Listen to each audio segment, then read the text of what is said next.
அந்த காலத்தில் அண்ணாமலை ரெட்டியார்னு ஒருத்தர் இருந்தார். அவர் வெங்கனூர் அப்படிங்கிற கிராமத்தில் இருந்தார். அங்கேருந்து விருத்தாசலம் கோவிலுக்கு தவறாமல் போயிட்டு வந்துக்கிட்டு இருந்தார். இடையில வெள்ளாறு, அதில் ஒரு சமயம் வெள்ளம் வந்துட்டுது. இவரால் போக முடியல. அதோட விளைவு வெங்கனூர்லேயே ஒரு கோவில் கட்டணும் அப்படின்னு முடிவு பண்ணார், சிவாலயம். அந்த சமயத்தில் வடநாட்டில் பஞ்சம். அதனால் அங்கிருந்த பல சிற்பிகள் தென்னாட்டை நோக்கி வர ஆரம்பித்தாங்க. அவங்க வெங்கனூர் வழியாக வர்றது தெரிஞ்சதும் இவர் போய் பார்த்தார். இங்கே ஒரு கோவில் கட்டணும், அதுக்கு நீங்கள் உதவணும்னார். பஞ்ச காலத்தில் இப்படி ஒரு வாய்ப்பு கிடைச்சதில் அவங்களுக்கும் ரொம்ப மகிழ்ச்சி. உற்சாகத்தோடு ஒத்துக்கிட்டாங்க. ஆலய திருப்பணி ஆரம்பமாச்சு. அவங்களுக்கு வேண்டிய எல்லா வசதிகளையும் இவர் செஞ்சு கொடுத்தார். அவங்களுக்கு எந்த குறையும் இல்லாமல் பார்த்துக்கிட்டார். அது மட்டும் இல்லை, ஒவ்வொரு நாளும் அங்கே வருவார். உங்களுக்கு என்ன வேணும், எது வேணும்னு கேட்பார். ஏதாவது குறை இருந்தால் சொல்லுவாங்க, உடனே தீர்த்து வைப்பார். இவரும் கேட்பார், எந்த குறையாக இருந்தாலும் என்கிட்ட சொல்லுங்க அப்படின்னு சொல்லுவார். அதை தவிர இவராகவே கவனித்தும் அவங்களுக்கு என்னென்ன தேவைங்கிறத கண்டுபிடிச்சி அதையெல்லாம் கொடுத்துக்கிட்டு இருப்பார். என்ன தேவைன்னாலும் அதை நிறைவேற்றி வச்சுருவார். அந்த சிற்பிகளின் தலைவன் ஒருத்தன், அந்த ஆளுக்கு வெத்தலை பாக்கு போடுறது பழக்கம். இதை தெரிஞ்சுக்கிட்டு அதுக்காகவே ஒரு ஆளை ஏற்பாடு பண்ணார். வேணுங்கிறப்போலாம் நீ வெத்தலை சிவல் மடித்து கொடுக்க வேண்டியது உன் வேலை அப்படின்னு ஒருத்தனை ஏற்பாடு பண்ணிட்டார். இப்படியெல்லாம் செஞ்சதும் அவங்களுக்கும் ரொம்ப உற்சாகம். ரொம்ப பொறுப்பாக சிற்ப வேலைகளை செஞ்சுக்கிட்டு இருக்கிறாங்க. ஒரு நாள் என்னாச்சு தெரியுமா? அந்த சிற்பிகளின் தலைவன் ரொம்ப நுணுக்கமாக ஒரு வேலையை செஞ்சுக்கிட்டு இருக்கிறான். சாரம் போட்டு அது மேலே படுத்துக்கிட்டு அண்ணாந்து பார்த்து உச்சியில் நுணுக்கமான சிற்பங்களை உருவாக்கிக்கிட்டு இருக்கான். சிற்பியின் கவனம் செதறப்படாதுங்கிறதுனால இவர் மெதுவாக சத்தம் போடாமல் கிட்ட போய் நின்று அதை கவனிச்சிக்கிட்டு இருக்கிறார். அந்த சிற்பி வழக்கம் போல் வெத்தலை பாக்குக்காக இடது கையை கீழே நீட்டினான். அந்த சமயம் பார்த்து அவருக்கு தாம்பூலம் கொடுக்குறவன் அங்கே இல்லை, எங்கேயோ போயிருக்கிறான். அண்ணாமலை ரெட்டியார் என்ன பண்ணார் தெரியுமா? தனக்காக கொடுக்கப்பட்ட தாம்பூலத்தை வாங்கி சிற்பியின் கையில் கொடுக்குறார். அவன் வாங்கி போட்டுக்கிட்டான். இது என்ன இன்னைக்கு வெத்தலை சீவல் வேறு மாதிரி இருக்குது, வாசனை தாம்பூலமாக இருக்குது அப்படின்னு யோசனை பண்ணிவிட்டு கீழே திரும்பி பார்க்குறார். பார்த்தா ரெட்டியார் மறுபடியும் சிற்பி கை நீட்டும் பொழுது கொடுக்கறதுக்காக தாம்பூலத்தை மடித்து வாங்கி வச்சுக்கிட்டு தயாராக நிற்கிறார். சிற்பிக்கு அதிர்ச்சி. உடனே பொத்துன்னு கீழே குதிச்சான். ஐயா, என்ன இது நீங்களா அப்படின்னா. இவர் சொன்னார், நான் ஒன்றும் தப்பு பண்ணலையே, உன்னுடைய கை புண்ணியம் செஞ்ச கை, கோயில் கட்டுற கை, அந்த கைக்கு தாம்பூலம் கொடுக்கறதுல என்ன தப்பு அப்படின்னாராம். ஏற்கனவே பஞ்சத்தில் அடிபட்டு வந்த எங்களை நீங்கள் ஆதரித்ததே பெரிய விஷயம். இந்த செயல் என்னை ஒரு பெரிய கடனாளி ஆகிவிட்டுது. ஐயா, எங்களுக்கு உணவு உடை இதை மட்டும் நீங்கள் கொடுத்தா போதும், ஊதியம்னு எதுவும் வாங்க மாட்டோம் அப்படின்னு நானும். அந்த சிற்பி எவ்வளோ வற்புறுத்தியும் எதுவும் வாங்கிக்கலையாம். இந்த செய்தியை தமிழ் தாத்தா டாக்டர் ஊவேசா சொல்லியிருக்கிறார். அந்த காலத்தில் எப்படிப்பட்டவங்கெல்லாம் வாழ்ந்துருக்கிறாங்க பாருங்கள். இந்த காலத்தில் ஒருத்தர் கோவில் கட்டினார், வேலை செய்கிற எல்லாருக்கும் சாப்பாடு போடுவார். சிற்ப வேலை செஞ்சுட்டு சாப்பிட வர்ற ஒவ்வொருத்தர் கையையும் அன்பாக பிடிச்சி முத்தம் கொடுத்து உள்ளே அனுப்புவார். அந்த கைகளுக்கு நீங்கள் கொடுக்குற மரியாதையாது அப்படின்னு கேட்டாங்க. அது இல்லைங்க, ஏற்கனவே முதல் பந்தியில் சாப்பிட வந்தவன் மறுபடியும் வர்றானான்னு கண்டுபிடிக்கிறதுக்காக கையை பிடிச்சி மோந்து பார்க்குறேன் அப்படின்னாராம் அவர். ஒரு ஆள் ராமகிருஷ்ணரை தேடி வந்தான். அவன் கையில் 1000 பொற்காசுகள் வச்சுருந்தான். அதை அவர்கிட்ட கொடுத்து இதை ஏற்றுக்கணும் அப்படின்னு ரொம்ப பணிவாக கேட்டுக்கிட்டான். அவர் பார்த்தார், இது எனக்கு தேவையில்லை, ஆனாலும் உன்னுடைய மனசை புண்படுத்துறதுக்கு நான் விரும்பலை, அதனால் நீ கொடுக்குறத வாங்கிக்கிறேன்னார். வாங்கிக்கிட்டார். அப்புறம் கேட்டார், இதை பாரு, இனிமேல் இதெல்லாம் என்னுடைய இது தானே அப்படின்னார். ஆமாம், அதையெல்லாம் நான் உங்களுக்கே கொடுத்துட்டேன்னா அவன். சரி, இப்போ நீ எனக்காக ஒரு காரியம் பண்ணணும்னார். என்ன செய்யணும்னு சொல்லுங்கன்னா, இந்த நாணயங்களையெல்லாம் எடுத்துக்கிட்டு போய் கங்கை நதியில் எரிஞ்சுட்டு வா அப்படின்னார். இவனுக்கு அதிர்ச்சியாக போச்சு. என்ன பண்ணுறது, இனிமேல் அது முடியாதுன்னு சொல்ல முடியாது. ஏன்னா அந்த நாணயங்களையெல்லாம் அவருக்கே கொடுத்துட்டான். இனிமேல் அதெல்லாம் இவனுடையது இல்லை. பேசாமல் அவ்வளோவே அள்ளிக்கிட்டு ஆத்தங்கரைக்கு போனான். போனவன் ரொம்ப நேரம் திரும்பியே வரல. ராமகிருஷ்ணருக்கு சந்தேகம், என்ன ஆச்சு அந்த மனுஷனுக்கு, காசுகளோடு அந்த கங்கையில் குதிச்சுட்டானா, போகும்பொழுதே ஒரு மாதிரியாக தான் போனான், போய் என்னன்னு பார்த்துட்டு வாங்க அப்படின்னார். அங்கே இருந்த ஒருத்தர் ஓடி போய் பார்த்தார். அவர் போய் பார்க்கும்பொழுது அவன் அங்கேயே இருந்தான். அதுக்கப்புறம் அவர் திரும்பி வந்தார். விவரத்தை சொன்னார். அதாவது அவன் கங்கை கரையில் உட்காந்துக்கிட்டு ஒவ்வொரு நாணயமாக 1 2ன்னு எண்ணி வீசிக்கிட்டு இருக்கிறான். அவனை சுற்றி ஒரு கும்பல் நின்றுக்கிட்டு அவனை தடுத்துக்கிட்டு இருக்குது அப்படின்னு விவரத்தை சொன்னார் போயிட்டு வந்தவர். இதை கேட்டதும் ராமகிருஷ்ணரே புறப்பட்டு அங்கே போனாராம். என்ன இப்படி பண்ணிகிட்டு இருக்கிற? நான் உன்னை அந்த நாணயங்களை கங்கையில் வீசி எறிய சொன்னேன், நீ ஏன் அதை எண்ணிக்கிட்டு இருக்கிற அப்படின்னார். பழக்கம்தான் காரணம். நான் ஒவ்வொரு நாளும் ஒவ்வொன்றா சேமித்து வச்சேன். இன்றைக்கி என்கிட்ட நிறைய இருக்குது. உங்களுக்கு ஒரு 1000 நாணயங்களை கொடுக்கணுங்கிறது என்னோட ஆசை அப்படின்னா. இப்போ ராமகிருஷ்ணர் சொன்னார், ஒரே நேரத்தில் எல்லாத்தையும் சம்பாதிச்சிருந்தா நீ எண்ணுறது பொருத்தமாக இருக்கும். எல்லாத்தையும் இழக்கும்போது ஒவ்வொன்றா எண்ணிக்கிட்டு இழக்கிறதுங்கிறது சரியான செயல் இல்லை. அதனால் ஒரே தடவையாக எல்லாத்தையும் தூக்கி எறிஞ்சிடும் அப்படின்னார். இது இழப்பது அப்படிங்கிற ஒரு உயர்ந்த நிலை. இதை நாம் யதார்த்த வாழ்க்கையில் சம்மந்தப்படுத்தி பார்த்து குழப்பிக்கிட்டு இருக்கக்கூடாது. இழக்கிறேன்னு சொல்லிக்கிட்டு இருக்கிற காசையெல்லாம் ஆற்றுலையும் குளத்துலையும் கொண்டு போய் எரிஞ்சிட்டு வாங்க அப்படின்னு உபதேசம் பண்ணுறதாக யாரும் நினச்சிடக்கூடாது. இதில் நாம் புரிஞ்சிக்க வேண்டியது என்னென்னா, எதையாவது ஒன்றை இன்னொருத்தருக்கு கொடுக்கணும் அப்படின்னு விருப்பப்பட்டால் அதை மனப்பூர்வமாக கொடுத்துடணும். கொடுத்துட்டு அதையே நினச்சிக்கிட்டு இருக்கக்கூடாது. நம்மால் ஒருத்தர் ஒரு 100 ரூபா நோட்டை தன்னுடைய நண்பர் ஒருத்தர்கிட்ட கொடுத்து, இது உனக்கு தான் வச்சுக்கோ அப்படின்னார். அவர் பார்த்தார், இது இனிமேல் எனக்கு தானே சொந்தம் அப்படின்னார். ஆமான்னார் அவர். அப்படின்னா எனக்காக நீ ஒரு உதவி செய்யணும்னார். சொல்லுங்கள் செய்கிறேன்னார் அவர். இந்த 100 ரூபா நோட்டை தீ வச்சு கொளுத்தி விடுன்னார். இவர் அதிர்ச்சியாகி அவரை பார்த்தார். இப்போ அவர் சொன்னார், நீ எனக்கு அன்பாக கொடுத்தது இது. இந்த நோட்டு கள்ள நோட்டுங்கிறது எனக்கு முன்னாடியே தெரியும். சீக்கிரம் கொளுத்தி விடு, அதுதான் நம்ம 2 பேருக்குமே நல்லது அப்படின்னாராம் அவர். ஒரு தந்தை தன்னோட பிள்ளைய ரொம்ப தைரியசாலியாக வளர்க்கணும்னு ஆசைப்பட்டார். அதுக்காக அவனை கூப்பிட்டு உட்கார வச்சு இப்படி உபதேசம் பண்ணார். இதை பாருப்பா, நான் உன்னாட்டம் இருக்கிறப்போலாம் எதுக்கும் பயப்பட மாட்டேன், ரொம்ப துணிச்சலாக இருப்பேன். ஒரு நாள் ஒரு அப்பாவி எலிய ஒரு பூனை துரத்திட்டு ஓடிச்சு. நான் உடனே என்ன செஞ்சேன் தெரியுமா? அந்த பூனையை பிடிச்சேன், அது வாலில் ஒரு பட்டாசு சரத்தை கட்டினேன், கொளுத்தி விட்டேன். படபடன்னு வெடிக்க ஆரம்பிச்சுட்டுது. அது துள்ளிக்கிட்டு அங்கேயும் இங்கேயும் ஓடி இருக்கு பாரு ஓட்டம், ரொம்ப தமாஷு அப்படின்னார் அப்பா. இப்படி சொல்லிவிட்டு பையனை பார்த்து, இதை கேட்கறதுக்கு உனக்கும் துணிச்சல் வருதா? நான் என்னுடைய செயலை நீ கேட்குறப்போ உனக்கு துணிச்சல் வருதா அப்படின்னு கேட்டார். வருதுன்னா பையன். எப்படின்னா அப்படிங்கிற விவரத்தையும் சொன்னான் அவன். அதாவது எலியை விரட்டினத்துக்காக பூனை வாலில் பட்டாசு கொளுத்துனீங்க நீங்கள், பூனையை விரட்டினத்துக்காக உங்கள் கழுத்தில் பட்டாசு சரத்தை மாட்டினா என்னென்னு தோணுது எனக்கு அப்படின்னா பையன். பையனோட துணிச்சல் அப்பாவையே நடுங்க வச்சுட்டுது. அது சரி, ஒரு அப்பா பிள்ளைக்கு இப்படியா உபதேசம் பண்ணுறது? எல்லாருக்கிட்டையும் அன்பா பழகிறது எப்படி அப்படின்னு சொல்லி கொடுக்கணும். பிஞ்சு உள்ளங்களில் நஞ்சை தூவலாமா? ஒரு நாள் விநாயகர் ஒரு பூனையோடு விளையாடிக்கிட்டு இருந்தாராம். அப்படி ஆசையாக விளையாடிக்கிட்டு இருந்தப்ப அவரோட கை நகம் தவறுதெல்லாம் பூனையோட முகத்தில் பட்டுட்டு தான். அது ஒரு சின்ன கீரலை உண்டாகி விட்டுது. அப்பா அவர் அதை ஒரு பெருசாக நினைக்கல. கொஞ்ச நேரத்துக்கு அப்புறம் விநாயகர் வீட்டுக்கு வந்தார். அவங்க அம்மா பார்வதி தேவியை பார்த்தார். பார்வதி தேவி கன்னத்தில் விரலால் கீறினது மாதிரி ஒரு அடையாளம் இருந்தது. விநாயகருக்கு அதிர்ச்சி, ஆச்சரியம். நம்ம அம்மா இந்த உலகத்துக்கே தாயார், அப்பேற்பட்ட அவங்க முகத்திலேயே கீரலை உண்டாக்கக்கூடியவங்க யாராக இருக்க முடியும் அப்படின்னு யோசனை பண்ணார். தாயே, உன்னுடைய கன்னத்தில் இந்த வடு எப்படிம்மா ஏற்பட்டதுன்னு கேட்டார். குழந்தாய், இது நீ செஞ்ச காரியம்தான்ப்பா, உன்னுடைய கை நகம் கீறினதுனால ஏற்பட்ட வடு தான் இது அப்படின்னாங்க அவங்க. விநாயகர் திடுக்கிட்டு போட்டார். எப்படிம்மா அது? நான் எந்த காலத்துலேயும் ஒன்று அப்படி கீறினதாக எனக்கு நினைவு இல்லையே அப்படின்னார். இன்னைக்கு காலையில் ஒரு பூனையை கீறினதை நீ மறந்துட்டியா அப்படின்னாங்க அந்த அம்மா. விநாயகர் திகைச்சு போய் நின்னார். பார்வதி தேவி சொன்னாங்க, இதை பாருப்பா, இந்த உலகத்தில் இருக்கக்கூடிய எல்லா உயிர்கள்லேயும் நான் இருக்கிறேன். நான் தான் இந்த உலகமாக ஆகியிருக்கிறேன். ஆகையினால நீ யாரை துன்புறுத்தினாலும் அது உண்மையிலேயே என்ன துன்புறுத்தினதாக தான் முடியும் அப்படின்னாங்க. விநாயகர் மனசுக்குள்ளே ஒரு வெளிச்சம் ஏற்பட்டு தான். அதுக்கப்புறம் அவர் யாரையுமே கல்யாணம் பண்ணிக்காததுக்கு அதுதான் காரணமாக. இந்த உலகத்தில் எல்லாரையும், இங்கே இருக்கிற எல்லாத்தையும் தாயின் வடிவமாக அவர் பார்க்க ஆரம்பிச்சிட்டாராம். குருதேவர் ராமகிருஷ்ணர் இந்த கதையை எடுத்து சொல்லியிருக்கிறார். நபிகள் நாயகம் ஒரு தடவை ஒரு நாற்காலியில் உட்காந்து என்னமோ யோசனை பண்ணிகிட்டு இருந்திருக்கிறார். அப்போ அவரோட உடையில் ஒரு கீழ்ப்பகுதி தரையில் படிஞ்சு கிடந்திருக்குது.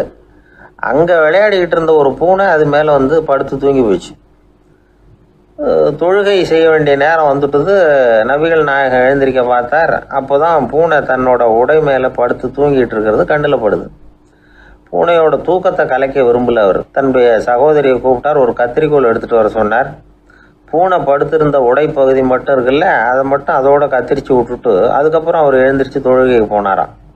அதாவது பிற உயிர்கள்கிட்ட எப்படி அன்பு காட்டணுங்கிறத பெரியவங்க எவ்வளவோ விதத்தில் நமக்கு எடுத்து காட்டியிருக்கிறாங்க. இருந்தாலும் எத்தனை பேர் மனசில் அதெல்லாம் உரைச்சிருக்குது. நாமளும் நம்ம ட்ரெஸ்ஸு மேலே ஒரு பூனை படுத்திருந்தா ஒரு கத்திரிக்கோலை தான் தேடுவோம், எடுத்துகிட்டு வர சொல்லுவோம். துணியை வெட்டுறதுக்கு பதிலாக இல்லை அதோட வாழை வெட்டினா என்ன அப்படின்னு தோணும். ஒரு ஆள் ரொம்ப பிரியமாக ஒரு பூனையை ஆற்றுல குளிப்பாட்டிக்கிட்டு இருந்தானா. எப்படி? அந்த பூனையை ஆற்று தண்ணியில் அமுக்கி அமுக்கி குளிப்பாட்டிக்கிட்டு இருக்கிறான். அந்த வழியாக போன பெரிய ஒருத்தர் இதை பார்த்தார். இதை பார்ப்பா, பூனையை அது மாதிரி ஆற்று தண்ணியில் அமுக்கி குளிப்பாட்டாத, மூச்சு திணறி செத்து போடும் அப்படின்னு அட்வைஸ் பண்ணார். நீ போய் அவன் வேலையை பார்த்துக்கிட்டு, எனக்கு எல்லாம் தெரியும்னா இவன். சரின்னு அவர் போயிட்டார். கொஞ்ச நேரம் கழித்து அவரே அந்த வழியாக திரும்பி வந்துக்கிட்டு இருந்தார். ஆற்றுல பூனையை குளிப்பாட்டிக்கிட்டு இருந்தவன் அழுதுகிட்டு உட்காந்துருக்கிறான். பக்கத்தில் அந்த பூனை செத்து கிடக்குது. இதை பார்த்தார் பெரியவர். நான் தான் அப்போவே சொன்னேனே அந்த பூனையை ஆற்றுல நினைக்காதேன்னு, அதை கேட்டிருந்தா இப்படி ஆயிருக்குமா அப்படின்னார். அந்த ஆள் கோபமாக இவரை முறைச்சி பார்த்தான்.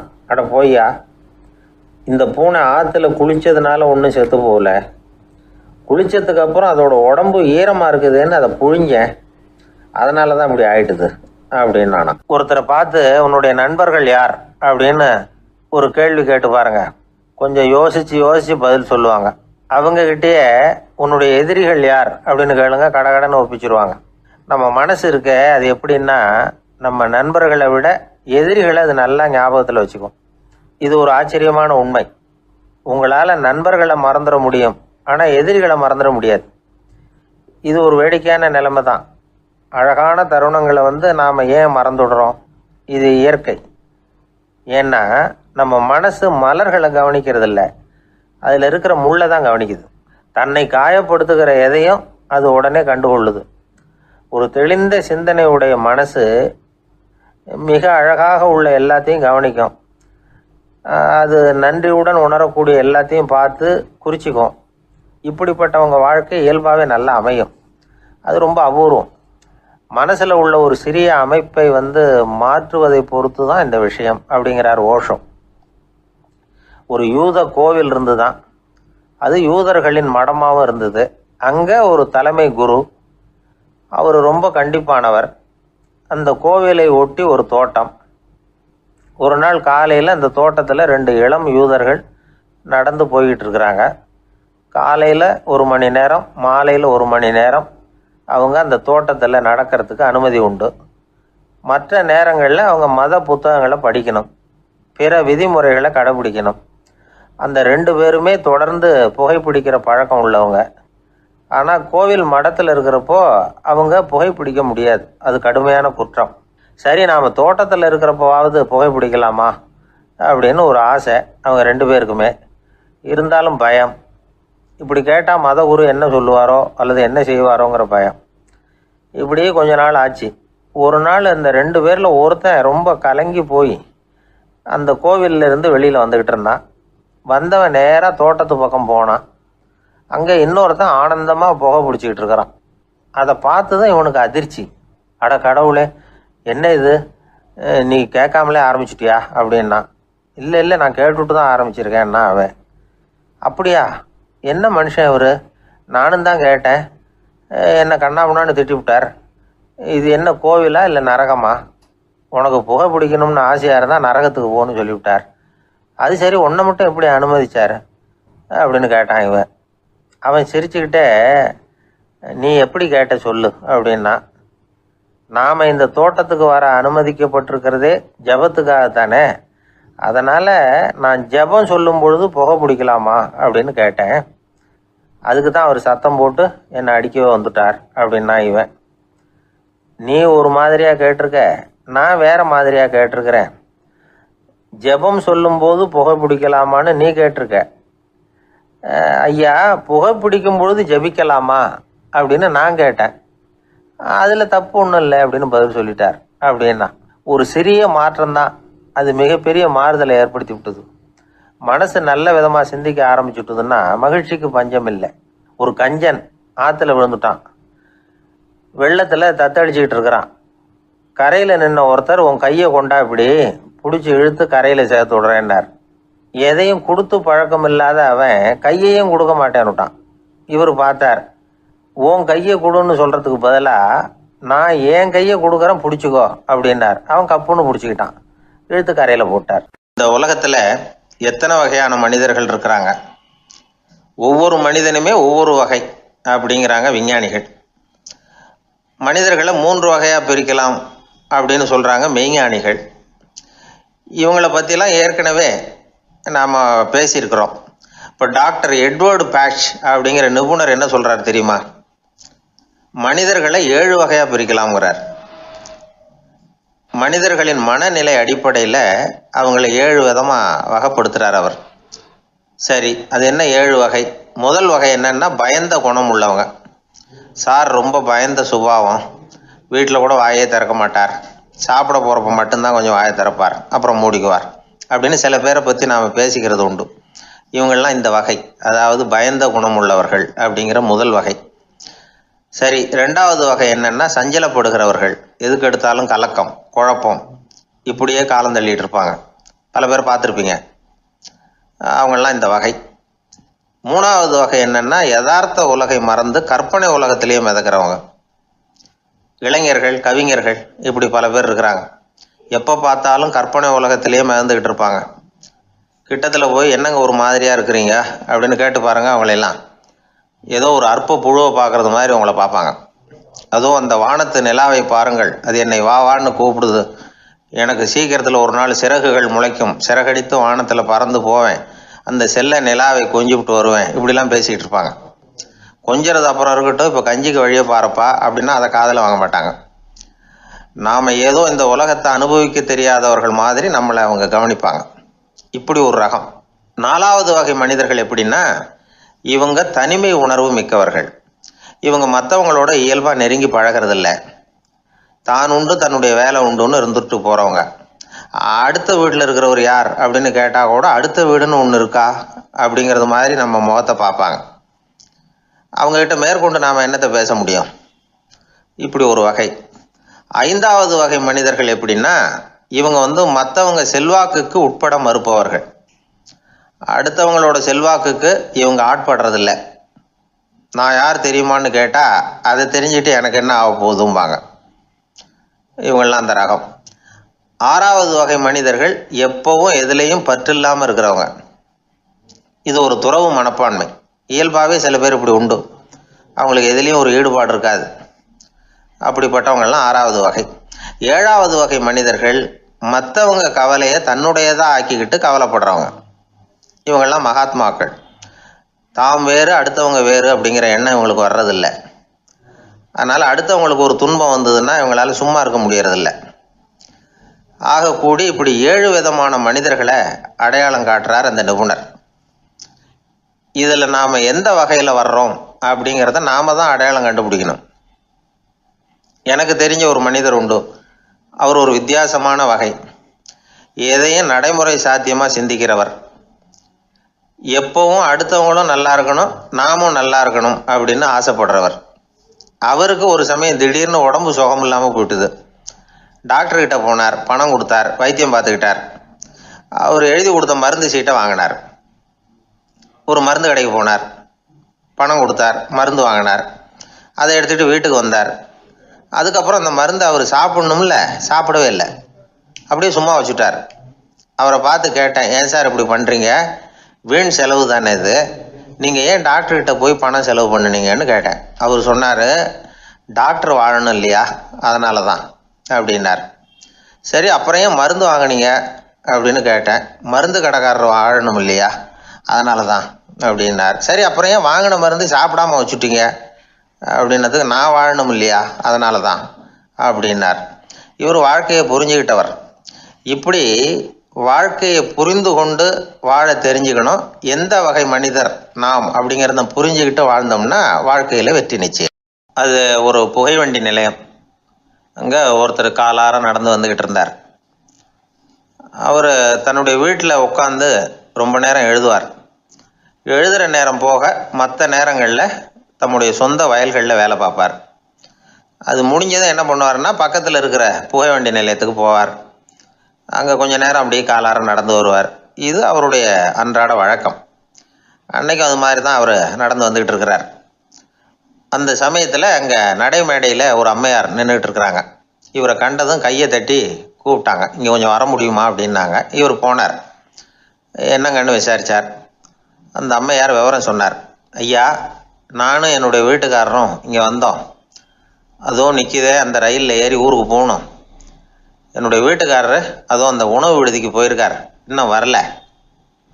அவர் வர்றதுக்குள்ளே ரயில் புறப்பட்டுரும் போல இருக்கு.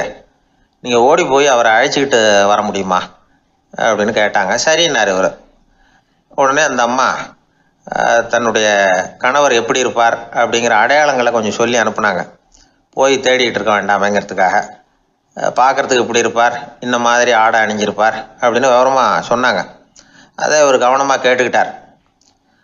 நீங்கள் போய் அழைச்சிட்டு வாங்க, வந்த உடனே உங்களுக்கு உண்டான கூலியையும் கையோடு கொடுத்து விட்றேன் அப்படின்னாங்க அந்த அம்மா. இவர் போனார். அந்த அம்மா சொன்ன அடையாளங்களை வச்சு அவர் வீட்டுக்காரரை கையோடு கூட்டிகிட்டு வந்துட்டார். கொண்டுட்டு வந்து அந்த அம்மா கிட்ட ஒப்படைச்சார். உடனே அவரும் ஏற்கனவே சொன்ன பிரகாரம் அவருக்கான கூலி பணத்தையும் கொடுத்தாங்க. அவரும் எதுவும் மறுப்பு சொல்லாமல் அதை வாங்கிக்கிட்டார். வாங்கிக்கிட்டு திரும்பினார். அந்த சமயத்தில் எதிரில் வந்த ஒருத்தர் அவர் அடையாளம் கண்டுபிடிச்சிக்கிட்டார். அவங்க ரெண்டு பேரும் பேசிக்கிறது இவங்க காதில் விழுந்தது. அப்போ தான் இவங்களுக்கு அது புரிஞ்சுது. இவங்கக்கிட்ட கூலி வாங்கினவர் யாருன்னா அவர் தான் பேரறிஞர் லியோ டால்ஸ்டாய் அப்படிங்கிறது புரிஞ்சுது. அவங்க ரெண்டு பேரும் பேசிக்கிறத வச்சு ரஷ்ய நாட்டின் மிகப்பெரிய ஞானி லியோ டால்ஸ்டாய், சோவியத் நாட்டின் ஈடு இணையற்ற இலக்கிய மேதை. இது தெரிஞ்ச உடனே அந்த அம்மா அவர்கிட்ட ஓடினாங்க. ஐயா, உங்களுக்காக நான் கூலி கொடுத்தேன், நான் பெரிய தவறு பண்ணிவிட்டேன் அப்படின்னு சொல்லி வருத்தப்பட்டாங்க. பரவாயில்ல, ஆனால் நீங்கள் எனக்கு கொடுத்த கூலி பணத்தை நான் திருப்பி கொடுக்க மாட்டேன். ஏன் தெரியுமா? அது நான் உழைச்சி பெற்ற தொகை அப்படின்னார். யாருக்குமே அதிக மகிழ்ச்சியை தரக்கூடிய பணம் எதுன்னு கேட்டால் அது அவங்க உழைப்புக்கு ஊதியமாக கிடைக்கிற பணம் தான். நம்ம ஆட்கள் சில பேருக்கு உழைக்காமல் கிடைக்கிற தீய வழியில் வருகிற பணம் கூட மகிழ்ச்சியை கொடுக்கும். ஒரு பெரிய தொழிற்சாலை, அதோட முதலாளி கடுமையான ஒரு கட்டுப்பாடு விதிச்சிருந்தார். அது என்ன கட்டுப்பாடுன்னா, இந்த தொழிற்சாலைக்கு உள்ள யாரும் சிகரெட்டு பிடிக்கக்கூடாது அப்படிங்கிறது தான். ஒரு நாள் இந்த முதலாளி தன்னுடைய தொழிற்சாலையை சுற்றி பார்த்துக்கிட்டு வரார். அப்போது ஒரு இளைஞன் உள்ள சிகரெட்டு பிடிச்சிக்கிட்டு இருந்தான். அதை பார்த்து விடுறார். அவ்வளவுதான், அவருக்கு கோபம் வந்துட்டுது. உடனே உதவியாளரை கூப்பிட்டார். அதோ பாரு, அந்த சிகரெட்டு பிடிச்சிக்கிட்டு இருக்கிறானே, அவன் கணக்கை முடித்து வெளியில் அனுப்பி வச்சிரு அப்படின்னு உத்தரவு போட்டார். அது பிரகாரம் உடனே அவனை அழைச்சிட்டு போய் கணக்கு பார்த்து சம்பள பாக்கி அப்புறம் உதவித்தொகை எல்லாத்தையும் மொத்தமாக கையில் கொடுத்து வெளியில் அனுப்பி வச்சுட்டாங்க. அவன் பணத்தோடு வெளியில் வந்தான். ஏதோ யோசனை பண்ணபடியே நின்றுக்கிட்டு இருந்தான். அவன் என்னப்பா யோசிக்கிற அப்படின்னாரு எதிரில் வந்தவர். இவன் சொன்னான், ஒன்றும் இல்லை, என்னோட நண்பன் ஒருத்தனை பார்க்கறதுக்காக உள்ளே போனேன். பேர் என்னன்னு கேட்டுவிட்டு ஒரு 50,000 ரூபா பணத்தையும் கொடுத்து வெளியில் அனுப்பி வச்சுட்டாங்க. அதுதான் ஏன்னு புரியல, யோசனை பண்ணிகிட்டு இருக்கிறேன் அப்படின்னு நானா இவன். அதனால் நாம் உழைச்சி சம்பாதிக்கிற பணம் தான் உயர்வு, சும்மா வர்ற பணம்லாம் மகிழ்ச்சியை தராது அப்படிங்கிறத புரிஞ்சுக்கணும். அப்பேற்பட்ட ஞானி ரஷ்ய மேதை அவர் பாருங்க, அந்த பணத்தை வாங்கின பணத்தை திருப்பி கொடுக்க மாட்டேன்னு விட்டார். ஏன்னா அது உழைத்து பெற்ற தொகை, அதை நான் கொடுக்க மாட்டேன்னார். அதனால் நமக்கு செல்வம் சேர்க்கறது பெருசு இல்லை, அந்த சேருகிற செல்வம் நமக்கு மகிழ்ச்சியை கொடுக்கணும். அதுக்கு என்ன வழின்னா, நாம் உழைத்து சம்பாதிக்கணும் அப்படிங்கிறத அதிலிருந்து புரிஞ்சிக்க வேண்டியது ரொம்ப அவசியம். அதனால் உழைப்போம் உயர்வோம், இதுதான் வெற்றியின் ரகசியம். ஒரு ஆள் அசையாமல் கிடக்கிறார், அவர் இருக்காரா போயிட்டாராங்கிறத எப்படி முடிவு பண்ணுறோம்? அவர் மூக்குக்கு முன்னாடி புறங்கையை வச்சு பார்க்குறோம், மூச்சு வருதா இல்லையா அப்படிங்கிறத கண்டுபிடிக்கிறதுக்காக. மூச்சுங்கிறது அவ்வளவு முக்கியமான ஒரு விஷயம். சுவாசம் இல்லைன்னா எதுவுமே இல்லை. நம்ம பூமி இருக்க, அது கூட சுவாசிக்குதுங்கிறத சோவியத் விஞ்ஞானிகள் கண்டுபிடிச்சிருக்கிறாங்க. பூமிக்கு மேலே இருக்கிற மண் அடுக்கில் காற்றில் உள்ள ஆக்சிஜன் ஆக்சிகரணம் அடையுது அப்படின்னு தான் இது வரைக்கும் எல்லாரும் நம்பிக்கிட்டு இருந்தாங்க. ஆனால் இப்போ என்ன கண்டுபிடிச்சிருக்கிறாங்கன்னா, அந்த ஆக்சிஜன் பூமிக்குள்ளே 1 கிலோமீட்டர் ஆழம் வரைக்கும் ஊடுருவி போகுதான். பூமிக்குள்ளே 2 பக்கமும் பல கிலோமீட்டர் வரைக்கும் பரவுதான். பூமிக்குள்ளே இருக்கிற நீர்நிலை அடுக்குகள் தான் நுரையீரல் செய்கிற வேலையை செய்யுதான். நம்ம உடம்புல நுரையீரல் இல்லைன்னா ஒன்றும் நடக்காது. ஒரு மரத்தை தலைகீழாக தொங்க போட்டால் எப்படி இருக்கும் அப்படி யோசிச்சு பாருங்கள். அப்படி தான் இதுவும் நுரையீரலும் அப்படி தான் இருக்கும். வலது பக்கம் ஒன்று, இடது பக்கம் ஒன்று. வலது பக்கம் நுரையீரல் கொஞ்சம் பெருசாக இருக்கும், நுட்பமான நரம்பு குழாய்கள் அதில் இருக்கும். கோடிக்கணக்கான நுண்ணிய குழாய்களை வச்சுக்கிட்டு தான் அது வேலை செய்யுது. 25 கோடி குழாய்கள் இருக்கும். அதை அப்படியே முழுசாக பிரித்து பரப்புனா ஒரு டென்னிஸ் கோர்ட்டில் பாதி பரப்பளவு இருக்குமா. நுரையீரல் நிறம் கருஞ்சிவப்பு தான். புகை அதிகமாக உள்ளே போச்சுன்னா அது கருப்பாயிடுது. காற்றுல உள்ள பிராணவாயுவை இது இழுத்து எடுத்துக்கிட்டு ரத்தத்தை சுத்தப்படுத்துகிற முக்கியமான வேலையை இது செய்யுது. அசுத்த காற்றை வெளியில் அனுப்பி வச்சுருது. ஒருத்தர் வேகமாக ஓடி வரார், அவருக்கு மூச்சு இறைக்கும். பயங்கரமாக எதையாவது பார்த்து விடுறார், உடனே மூர்ச்சி ஆகிடுவார். இது மாதிரி சமயங்களில் வேறு எந்த தூண்டுதலும் இல்லாமல் நுரையீரல் தானாகவே இயங்கும்.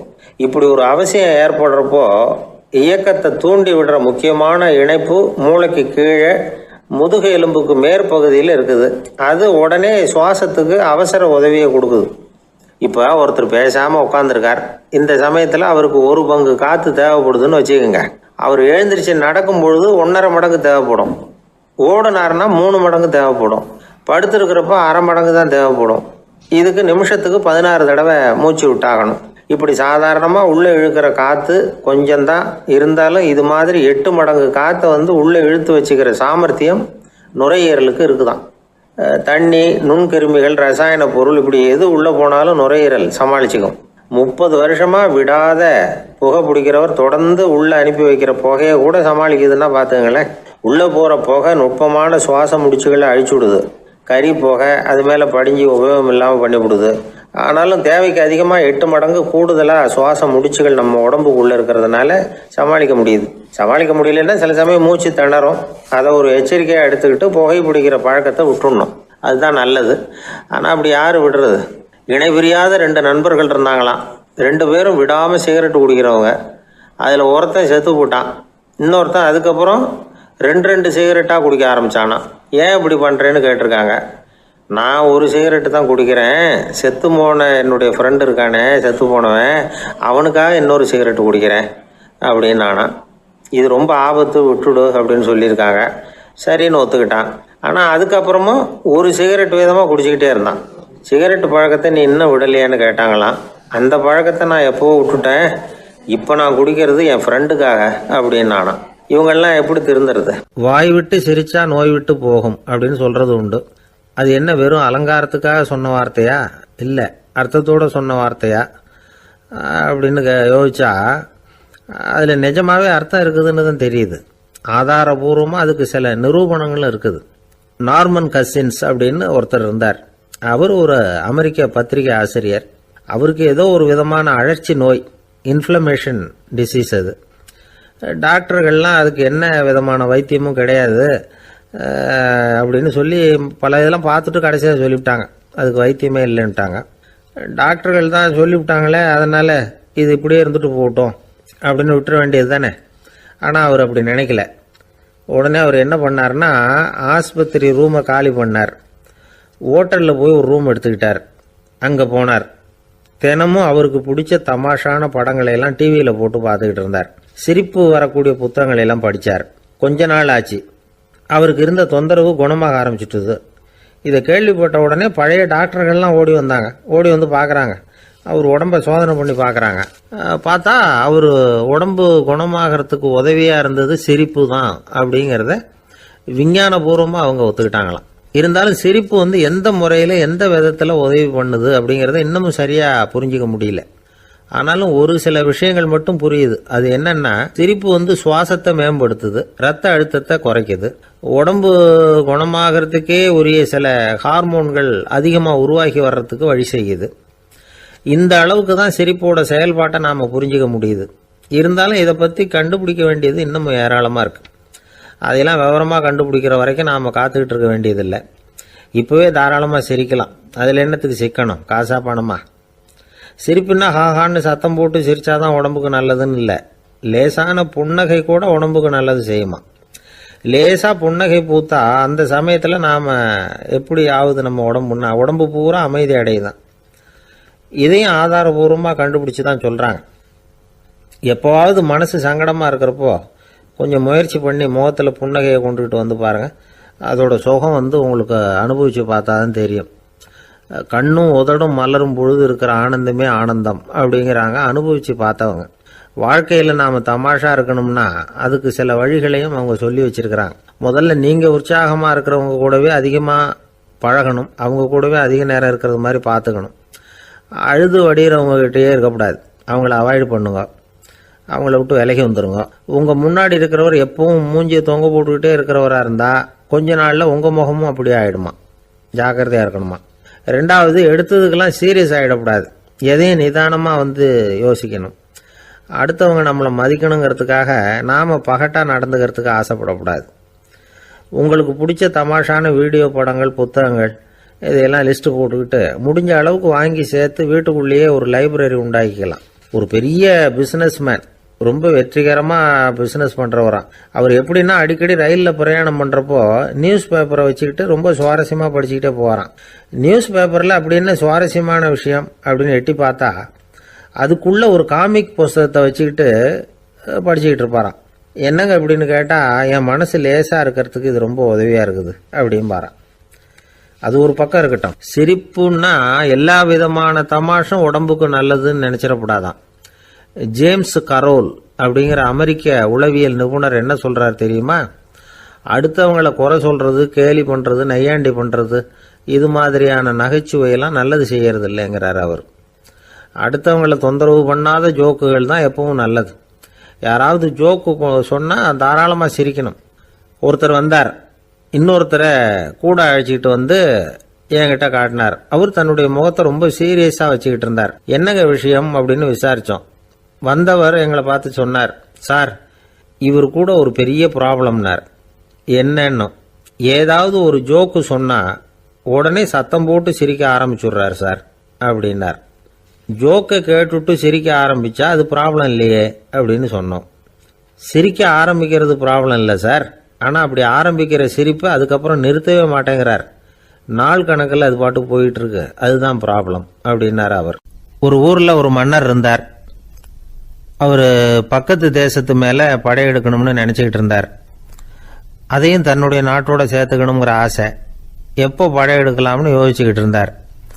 இப்படி யோசிச்சுக்கிட்டு இருந்த சமயத்தில் ஒரு பெரியவர் அவரை தேடிட்டு வந்தார். அவர் அடிக்கடி வருவார், அவர்கிட்ட பேசிக்கிட்டு இருப்பார். இப்போவும் அப்படி தான் வந்தார். என்ன மன்னா யோசனைன்னாரு. இவர் தன்னுடைய யோசனையை சொன்னார். இந்த சமயத்தில் மன்னருக்கு தாகம் எடுத்தது, தண்ணி குடிக்கணும் போல இருந்தது. உடனே அங்கே இருந்த ஒரு அரண்மனை பணியாளரை கூப்பிட்டார். போய் கொஞ்சம் தண்ணி கொண்டு வாப்பா அப்படின்னார். அந்த பணியாளர் போனார், ஒரு கோலையில் தண்ணி கொண்டு வந்தார். ராஜா கிட்ட நீட்டினார். ராஜா அதை வாங்கி குடிக்கிறதுக்காக வாய்கிட்ட கொண்டுட்டு போனார்.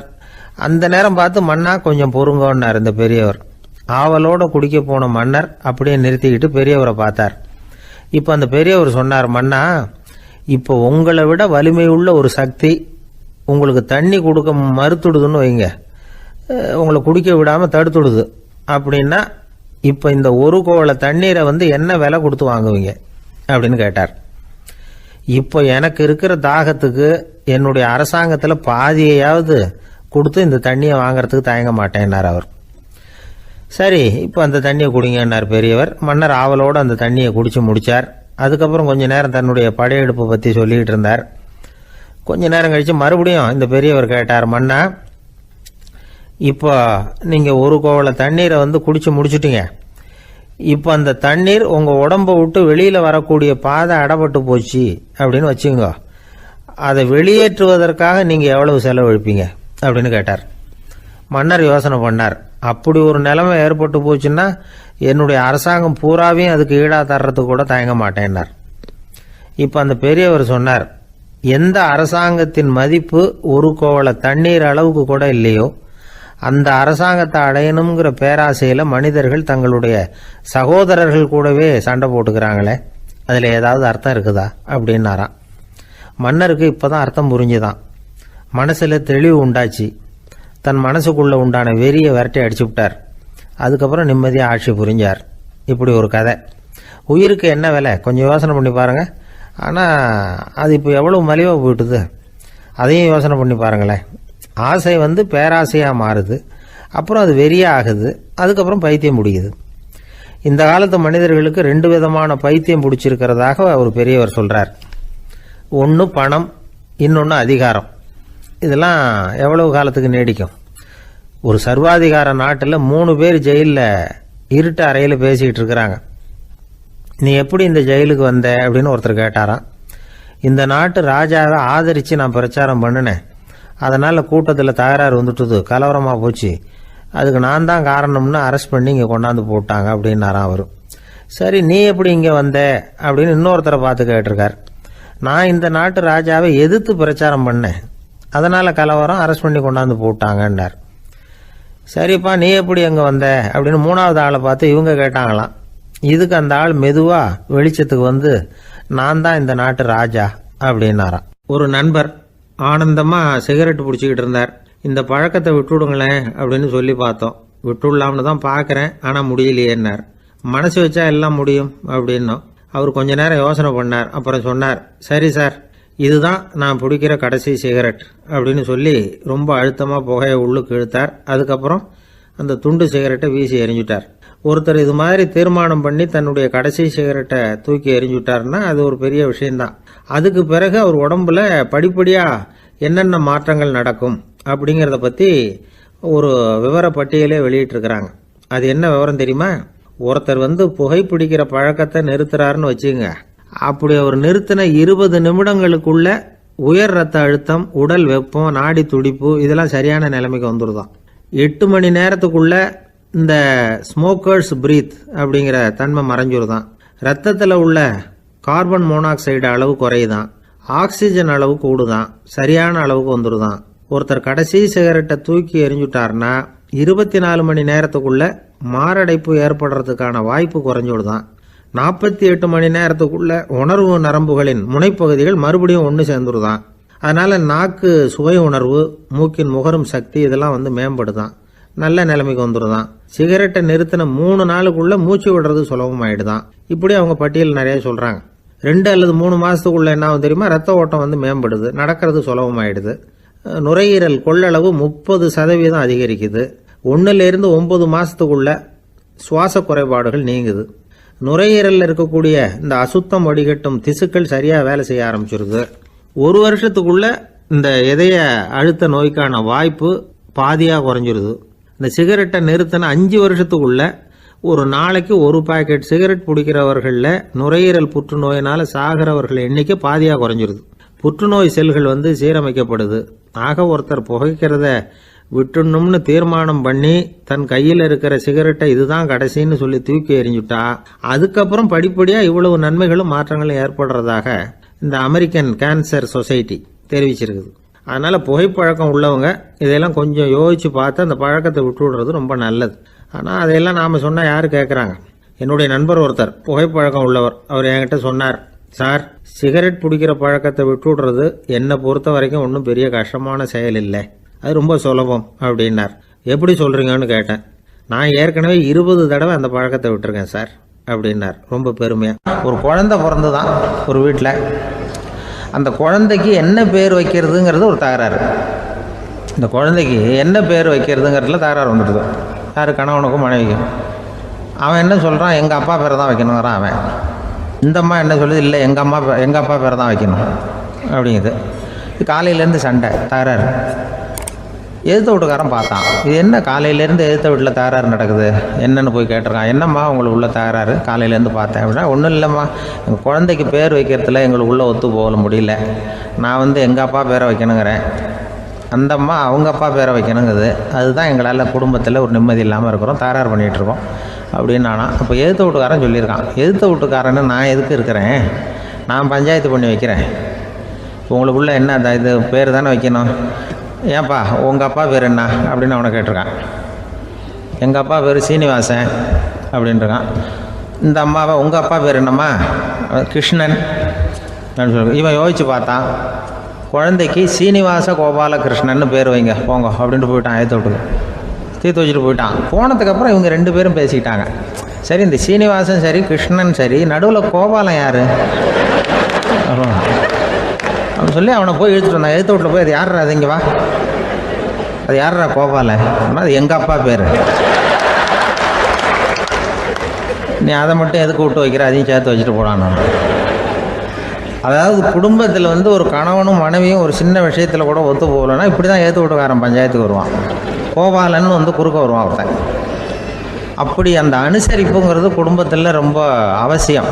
கணவனும் மனைவி அது ஒன்றுக்கு மேலே இந்த கல்யாணம் பண்ணிக்கிறாங்க, அது ரொம்ப அவஸ்தை. ஒருவனுக்கு ஒருத்திங்கிறது நம்ம இதெல்லாம் சொல்கிறது. ஒன்றுக்கு மேற்பட்ட திருமணங்கள் வந்து சங்கடத்தில் தான் கொண்டு வந்து விடும். நிறைய சொல்லுவாங்க. உலகத்திலேயே ஒரு பெரிய இது என்ன தெரியுங்களா, இயற்கை வந்து நிர்ணயம் பண்ணுது. இப்போ வந்து நம்ம சில பேருக்கு எனக்கு பொம்பளை பிள்ளை வேண்டாம் ஆம்பளை பிள்ளை வேண்டான்னு சொல்லி இந்த ஸ்கேன் பண்ணி என்னென்னவோ பண்ணிகிட்டு இருக்கிறாங்கல்ல. ஆனால் இயற்கை வந்து அந்த 50-50 ரேஷியோவை அது வந்து மெயின்டைன் பண்ணிகிட்ருக்கு. இந்த உலகத்தில் ஒரு அதிசயமான உண்மை என்னென்னா, 116 ஆம்பளை பிள்ளை பிறந்தா 100 பொம்பளை பிள்ளை பிறகுதான். உலக அளவில் 116 ஆம்பளை பிள்ளை பிறந்தா 100 பொம்பளை பிள்ளை பிறகுது. இது எதுக்கு 16 அதிகமாக பிறகுதுன்னா, அந்த வாலிப வயசு அடையிறதுக்குள்ளே 16 செத்து போகுது. 16 அங்கங்கே ஓடுறது கொஞ்சம் முரட்டத்தனமாக போகிறதுனால செத்து போகுது. அந்த 50-50 இந்த ஒருத்தருக்கு ஒருத்தங்கிற ரேஷியோவை இயற்கை வந்து மெயின்டைன் பண்ணிகிட்டு இருக்கு. அது ஒரு பெரிய அதிசயம். அதை விட பெரிய அதிசயம் என்னென்னா, இந்த உலக யுத்தம் நடந்ததில்ல, முதல் உலக யுத்தம், 2வது யுத்தம், அப்போ பார்த்துருக்குறாங்க, கணக்கு எடுத்துருக்குறாங்க. அந்த யுத்தம் முடிஞ்ச பிறகு 116 ஆம்பளை பிள்ளைக்கு பதிலாக 160 170 பிறக்க ஆரம்பிச்சு தான். 100 பெண் குழந்தைக்கு 170 180 ஆண் குழந்தை. இது எதுக்குன்னா, அந்த போரில் செத்து போகுதில்ல ஆம்பளை பிள்ளைகள், அதை ஈடுகட்டுறதுக்காக அதிகமாக பிறக்க ஆரம்பிச்சிருக்கு. அந்த அளவுக்கு வந்து இயற்கை வந்து ஒரு பெரிய ரேஷியோவை மெயின்டைன் பண்ணுது. அதாவது ஒருவனுக்கு ஒருத்திங்கிறத அது சொல்லிகிட்டு இருக்கு. புறாவெல்லாம் வளர்த்திங்கன்னா, நான் கூட புறா வளர்த்துருக்குறேன் ஊரில். புறா வளர்த்திங்கன்னா ஒரு தடவைக்கு 2 முட்டை தான் விடும் ஒரு வீட்டுக்கு. அந்த 2 முட்டையும் குஞ்சு பறிச்சுன்னா அதில் ஒன்று வந்து ஆணாக இருக்கும், ஒன்று பொண்ணாக இருக்கும். அது எந்த முட்டை ஆண் எந்த முட்டை பெண்ணுங்கிறத இயற்கை நிர்ணயம் பண்ணுது. அதை வந்து நம்ம மாற்றவே முடியாது. ரெண்டையும் அந்த பெண்ணாவோ 2 ஆணாவோ மாற்ற முடியாது நம்ம. அதனால் அந்த இயற்கையை புரிஞ்சுக்கிட்டு நாம் நடந்துக்கணும். அதனால தான் ஒரு கணவன் ஒரு மனைவி, அதான் ஒருத்தருக்கு ஒருத்தங்கிறது. ஒன்றுக்கு மேலேனா சங்கடம் தான். ஒரு பஸ்ஸில் வந்து ரெண்டு பெண்கள் வந்துக்கிட்டு இருந்தாங்களாம். பஸ்ஸு பிரயாணம். 2 பெண்கள் வந்து பக்கத்தில் உட்காந்துருக்காங்க. அந்த கண்டக்டரை கூப்பிட்ருக்காங்க, இங்கே வாயா அப்படின்னு அந்த ஒரு அம்மா கூப்பிட்ருக்கு. என்னம்மா அப்படின்ட்டுருக்கார். வந்து இந்த ஜன்னலை திறந்து விட்டு போ அப்படின்னு. சரின்னு அதுக்கு பக்கத்தில் இருந்த ஜன்னலை திறந்து விட்டு அவர் போயிட்டார். பக்கத்தில் இருந்தாமல் உடனே இங்கே வாயா மறுபடியும் வாயான்னு கூப்பிட்ருக்கு. வந்து என்ன இந்த ஜன்னலை மூடி விட்டு போ அப்படின்ட்டுருக்கு. மூடி விட்டு போனார். மறுபடியும் அந்த முன்னாடி கூப்பிட்டது வாமா வாயான்னு மறுபடியும் கண்டக்டரை கூப்பிட்டு, என்ன இந்த பார், இந்த ஜன்னலை வந்து நீ மூடி வச்சின்னா நான் மூச்சு திணறி செத்து போடுவேன்.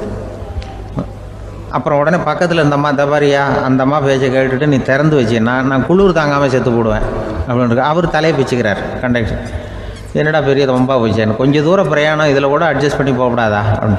அப்போ அந்த பஸ்ஸில் பின்னாடி ஒருத்தன் கடைசி சீட்டில் வெயில் தாங்காமல் சட்டையெல்லாம் கட்டி போட்டுட்டு ஒரு கிராமத்து ஆள் பீடி குடிச்சிட்டு வரான். அவர் கூப்பிட்ருக்கான் அந்த ஆள், அந்த கண்டக்டர் இங்கே வாயா அங்கே என்ன தகராறு அப்படின்னு. அந்த எதிர்த்து வீட்டுக்காரன் வந்தானே முன்னாடி பஞ்சாயத்துக்கு, அது மாதிரி கண்டக்டர் இங்கே வாயா, அவன் ஏன் நீ என்ன சொல்ல போகிற அப்படின்ட்டு வந்திருக்கான். சட்டையெல்லாம் கேட்டு போட்டு பீடி குடிக்கிறோம், பீடி புகையை ஊதி விட்டு அங்கே என்ன தகராறு அப்படின்னு கேட்டிருக்கான். ஒன்றும் இல்லையா, அந்த அம்மா வந்து ஜன்னலை திறந்தா செத்து போவேங்கிறது, இந்த அம்மா ஜன்னலை மூடுனா செத்து போவேங்கிறது, நான் என்னையா பண்ணுறது ஒரு ஆள், இதுக்கு ஏன் கவலைப்படுறேன், நான் சொல்கிறத கேள், நான் தீர்த்து வைக்கிறேன் பிரச்சனையை அப்படின்னு சொல்லிவிட்டு பீடியை எடுத்துக்கிட்டு புகையை ஊதிவிட்டு சொன்னானா. கொஞ்ச நேரம் அந்த ஜன்னலை மூடி வை, அந்த அம்மா செத்து போவோம், அப்புறம் திறந்து வை, இந்த அம்மா செத்து போவோம், நாம் நிம்மதியாக போகலாம் அப்படின்னு சொல்லிட்டு பீடி குடிக்க ஆரம்பிச்சிட்டான். அவருக்கு கோவம் வந்துட்டுது கண்டக்டருக்கு. உனக்கு என்ன நீ பாட்டுக்கு சொல்லிட்டு போடுவ, அந்த 2 அம்மாவும் செத்து போச்சுன்னா அவங்க வீட்டுக்காரனுக்கெல்லாம் யார் பதில் சொல்கிறது அப்படின்னா, கவலையே படாத, 2 பேருக்கும் நான் தான் வீட்டுக்காரன். அதனால தான் அந்த யோசனையை சொன்னேன் அவங்ககிட்ட. அப்புறம் இதுதான் அந்த ஒன்றுக்கு மேலே போச்சுன்னா அது இயற்கைக்கு விரோதம், இப்படிலாம் ஆகும். அதனால தான் அவன் அவ்வளவு ஒன்றுமே வேண்டான்ட்டு கடைசி பெஞ்சு இதில் போய் சீட்டில் உட்காந்துக்கிட்டான். அப்படி அது இயற்கையை புரிஞ்சுக்கிட்டு வாழணுங்கிறது முக்கியம். குடும்பத்தில் வந்து கணவனுடைய பங்கு என்ன, மனைவியினுடைய பங்கு, குழந்தை குட்டிகள்லாம் சொல்லுவாங்க. அப்படி இருக்கணும். கணவன்கிறவனுக்கு நிறைய சகிப்புத்தன்மை தேவைப்படுது. இதில் ஒரு பெரிய நீதிபதி இருந்தார் சென்னையில், உண்மையாக நடந்தது. சென்னையில் ரொம்ப காலத்துக்கு முன்னாடி காந்தி இருந்த காலத்தில் சென்னையில் ஒரு நீதிபதி, அவர் ஒரு நாள் நீதி கோர்ட்லாம் விட்டு ரொம்ப கஷ்டப்பட்டு ராத்திரி சும்மா போய் உடனே வீட்டுக்கு வரல, கோர்ட்டினுடைய நடவடிக்கை முடிஞ்சு வீட்டுக்கு வராமல் போய் எங்கெங்கேயோ போய் சுற்றி விட்டு அந்த நண்பர்களோடு அப்படி உல்லாசமாக அப்படி கொண்டாடிவிட்டு ராத்திரிக்கு வந்திருக்கிறாரு வீட்டுக்கு 1 மணிக்கு. அப்போ அந்த வயசான அம்மா வாசல்லையே காத்துக்கிட்டு இருக்கு. உள்ளே போச்சு நீதிபதி இன்னும் வந்து சேரலேன்னு வாசல்லையே நின்றுட்டு இருந்துதான். அப்போ அது வந்த உடனே பலார்னு அரைஞ்சி விட்டாங்களாம் அந்த அம்மா. ஏன்டா அவ்வளோ தூரம் எங்கே போனேன்? என்ன தான் நீதிபதியாக இருந்தாலும் அவங்களுக்கு உள்ள தானே. பலார்னு அரைஞ்சி விட்டாங்க. உடனே அவர் கலங்கி போய் அழுதாராம். மறுநாள் கேட்டிருக்காங்க அந்த பக்கத்தில் இருந்தவங்க, ஏன் நீ வந்து பெரிய நீதிபதி, பெரிய பதவியில் இருக்க, அதனால் உன்னை அவங்க அம்மா அடிச்சிட்டாங்கன்னு அழுதியா அப்படின்னு கேட்டாங்களாம். அப்போ அவர் சொன்னாராம் நீதிபதி, இல்லை நான் வந்து இது மாதிரி எங்கள் அம்மாக்கிட்ட அடிக்கடி அடி வாங்குவேன். எப்போதும் அவங்க அடிக்கிற அடி பலமாக விழும். இப்போ அவங்க அடித்தது எனக்கு வலிக்கவே இல்லை. அந்த அளவுக்கு அவங்களுக்கு வயசாகிட்டுதே, பலம் குறைஞ்சிட்டுதேன்னு நினச்சி அழுதேன் அப்படின்னுக்காரான். அதுதான் புள்ள அம்மா பேரில் உள்ள பாசங்கிறது. இதே போல் நான் சொன்னது மாதிரி முன்னாடி இவர் ஒரு இறைநேச செல்வர் ஒருத்தர் இருந்தார். ஒரு அம்மா வந்து எனக்கு அப்பா தண்ணி கொடுப்பா அப்படின்றது படுக்கையில் இருந்த அம்மா. இவர் ஏதோ படிச்சுக்கிட்டு இருந்தவர், ஒரு சின்ன இளைஞர். உடனே ஓடி போய் ஒரு குவளையில் தண்ணி எடுத்துகிட்டு போய் அம்மாவுக்கு முன்னாடி நிற்கிறார். முன்ன அந்த அம்மா அதுக்குள்ளே தூங்கி போச்சு. இவர் அந்த தண்ணியை வச்சுக்கிட்டு அவர் பாட்டு நிற்கிறார். விடிஞ்சு போச்சு. விடிகிற சமயத்தில் அந்த அம்மா முடிச்சு பார்க்குது, பையன் தண்ணியோட கையில் வச்சுட்டு நிற்கிறார். ஏம்மா என்னப்பா நீ ராத்திரி பூரா தண்ணியோடு நின்றுட்டு இருக்கிறியா எனக்கா அப்படின்னு. அப்போ அவர் சொன்னாராம், ஆமாம்மா ராத்திரி தண்ணி தாகமாக இருக்குன்னு கேட்டிங்க, உடனே தண்ணி கொண்டு வந்துட்டேன். ஓடி வந்து பார்க்கும்பொழுது நீங்கள் தூங்கிக்கிட்டு இருந்தீங்க. தூங்கிட்டு இருக்கும்பொழுது உங்களை எழுப்ப வேண்டாம், தூக்கத்தை கெடுக்க வேண்டாம்னு நான் நினச்சேன். அதனால் எழுப்பலை. தூக்கம் முழிக்கிற சமயத்தில் உடனே தாகமாக இருக்கும், தண்ணி குடிக்கணும்னு ஆசைப்படுவீங்க, அதனால் தண்ணியை பக்கத்துலேயே வச்சுட்டு நிற்கிறேன் அப்படின்னு அந்த இளைஞர் சொன்னாராம். அப்படியே கட்டி பிடிச்சிட்டு நீ பிற்காலத்தில் பெரிய அறிஞராக வருவேன்னு சொல்லி அந்த அம்மா வரணும்னு சொல்லி இறைவனை வேண்டாங்களாம்.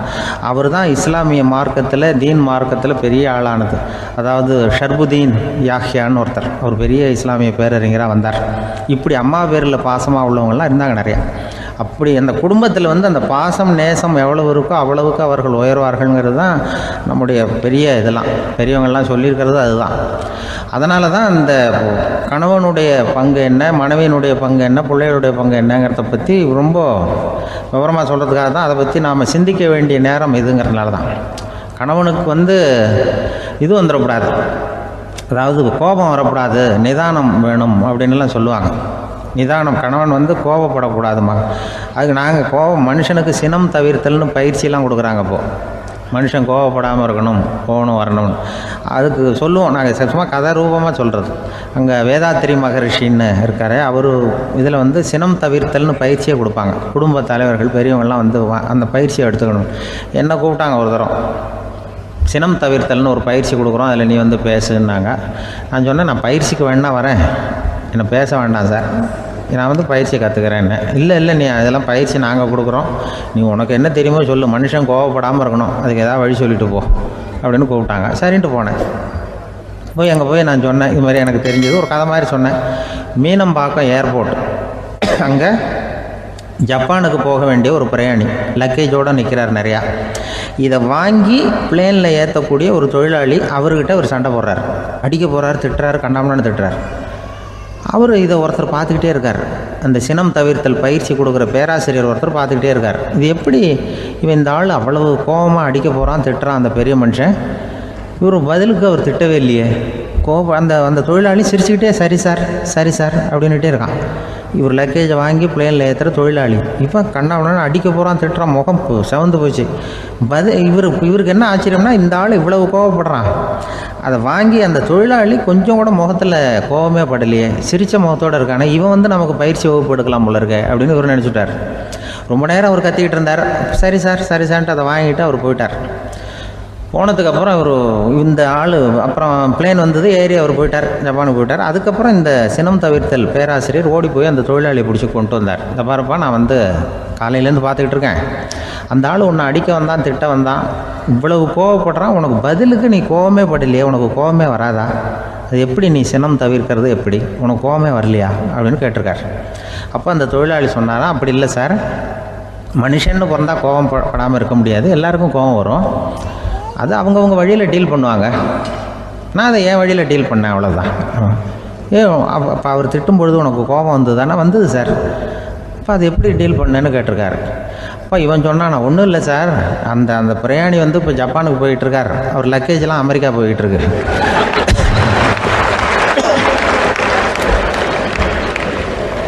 இதுக்கு நாம் எதுக்கு சார் அனாவசியமாக அவன்கிட்ட போய் சண்டை போட்டுக்கிட்டேன்? அப்படி மாற்றி ஏற்றி விட்டா அவன் போய் பார்த்துக்கிறான் எங்கேயாவது. அதுதான் நான் சினம் தவிர்க்கிற வழி அப்படின்னு சொன்னாரான். உடனே இதை தான் எனக்கு தெரிஞ்சது கோபம் வராமல் இருக்கிறதுன்னு அங்கே பேசினேன் அந்த கூட்டத்தில். அதுக்கப்புறம் இன்ன வரைக்கும் அவங்க கூப்பிடுறதே இல்லை என்ன. ஏன்னா நாங்கள் வந்து முறையாக ஒருத்தன் கோவப்படாமல் இருக்கிறதுக்கு என்ன வழின்னு சொல்லி கொடுத்துட்ருக்குறோம். நீ இப்படி பண்ணுறியப்பா அப்படின்னு சொல்லி. இப்போ எப்படின்னா, ஒரு 600 வருஷத்துக்கு முன்னாடி மனுஷனுக்கு இருந்த நெருக்கடி இருக்குது பாருங்கள். ஒரு 600 வருஷத்துக்கு முன்னாடி மனுஷனுக்கு எவ்வளோ நெருக்கடி இருந்ததோ அதுபோல் 40 பங்கு இப்போ அதிகமாகிட்டு தான் கண்டுபிடிச்சி சொல்லியிருக்கிறாங்க. அவ்வளவு நெருக்கடிக்கு மத்தியில் நாம் வாழ்ந்துக்கிட்டு இருக்கிறோம். ஒரு 600 வருஷத்துக்கு முன்னாடி என் தலையில் 1 கிலோ வச்சுக்கிட்டு நின்னேன்னு வைங்க, இப்போ 40 கிலோ வச்சுக்கிட்டு நிற்கிறேன். அப்படி ஒவ்வொரு மனுஷனுக்கும் வாழ்க்கையில் நெருக்கடி அதிகமாக போச்சு. இப்போ இந்த நெருக்கடியில் முன்னாடிலாம் யாரோ ஒருத்தர் தான் தியானம் பண்ணுவாங்க. தியானம்னா ஒருத்தர் 2 பேர் காட்டுக்கு போய் தியானம் பண்ணிகிட்டு இருப்பாங்க 600 வருஷத்துக்கு முன்னாடி. இப்போ வீட்டுக்கு வீடு தியானம் நடக்குது. ஏன்னா அந்தளவுக்கு வாழ்க்கையில் ஒரு நிம்மதி வேணும் அப்படின்னு சொல்லி பண்ணிட்டாங்க. அதுக்கு தான் இயற்கை கொடுத்துருக்கிற ஒரு இயற்கையான வைத்தியம்தான் சிரிப்புங்கிறது. இதை பற்றி பெரியவங்கள்லாம் இப்போ ஆராய்ச்சி பண்ணிகிட்டு இருக்கிறாங்க. சிரிப்புங்கிறது நாம் பிறந்து ஒரு 6 மாதத்தில் தான் முதல் தடவையாக விவரமாக சிரிக்க ஆரம்பிக்கிறோமா. நம்ம பிறந்து 6 மாதத்துக்கு, அதாவது முதல் தடவை சிரிக்க ஆரம்பிக்கிறது ஒரு 6ஆவது வாரம், 1.5 மாதத்தில் தான் குழந்தை வந்து விவரமாக சிரிக்க ஆரம்பிக்குது. அப்புறம் அப்படியே சிரிக்க ஆரம்பிக்கிறோமா. அதையெல்லாம் இப்போ கணக்கு எடுத்துருக்குறாங்க. ஒரு குழந்தை ஒரு நாளைக்கு 200 தடவை சிரிக்குதான் ஒரு குழந்தை. பெரியவங்கள்லாம் 15 தடவை சிரிக்கிறாங்களாம்.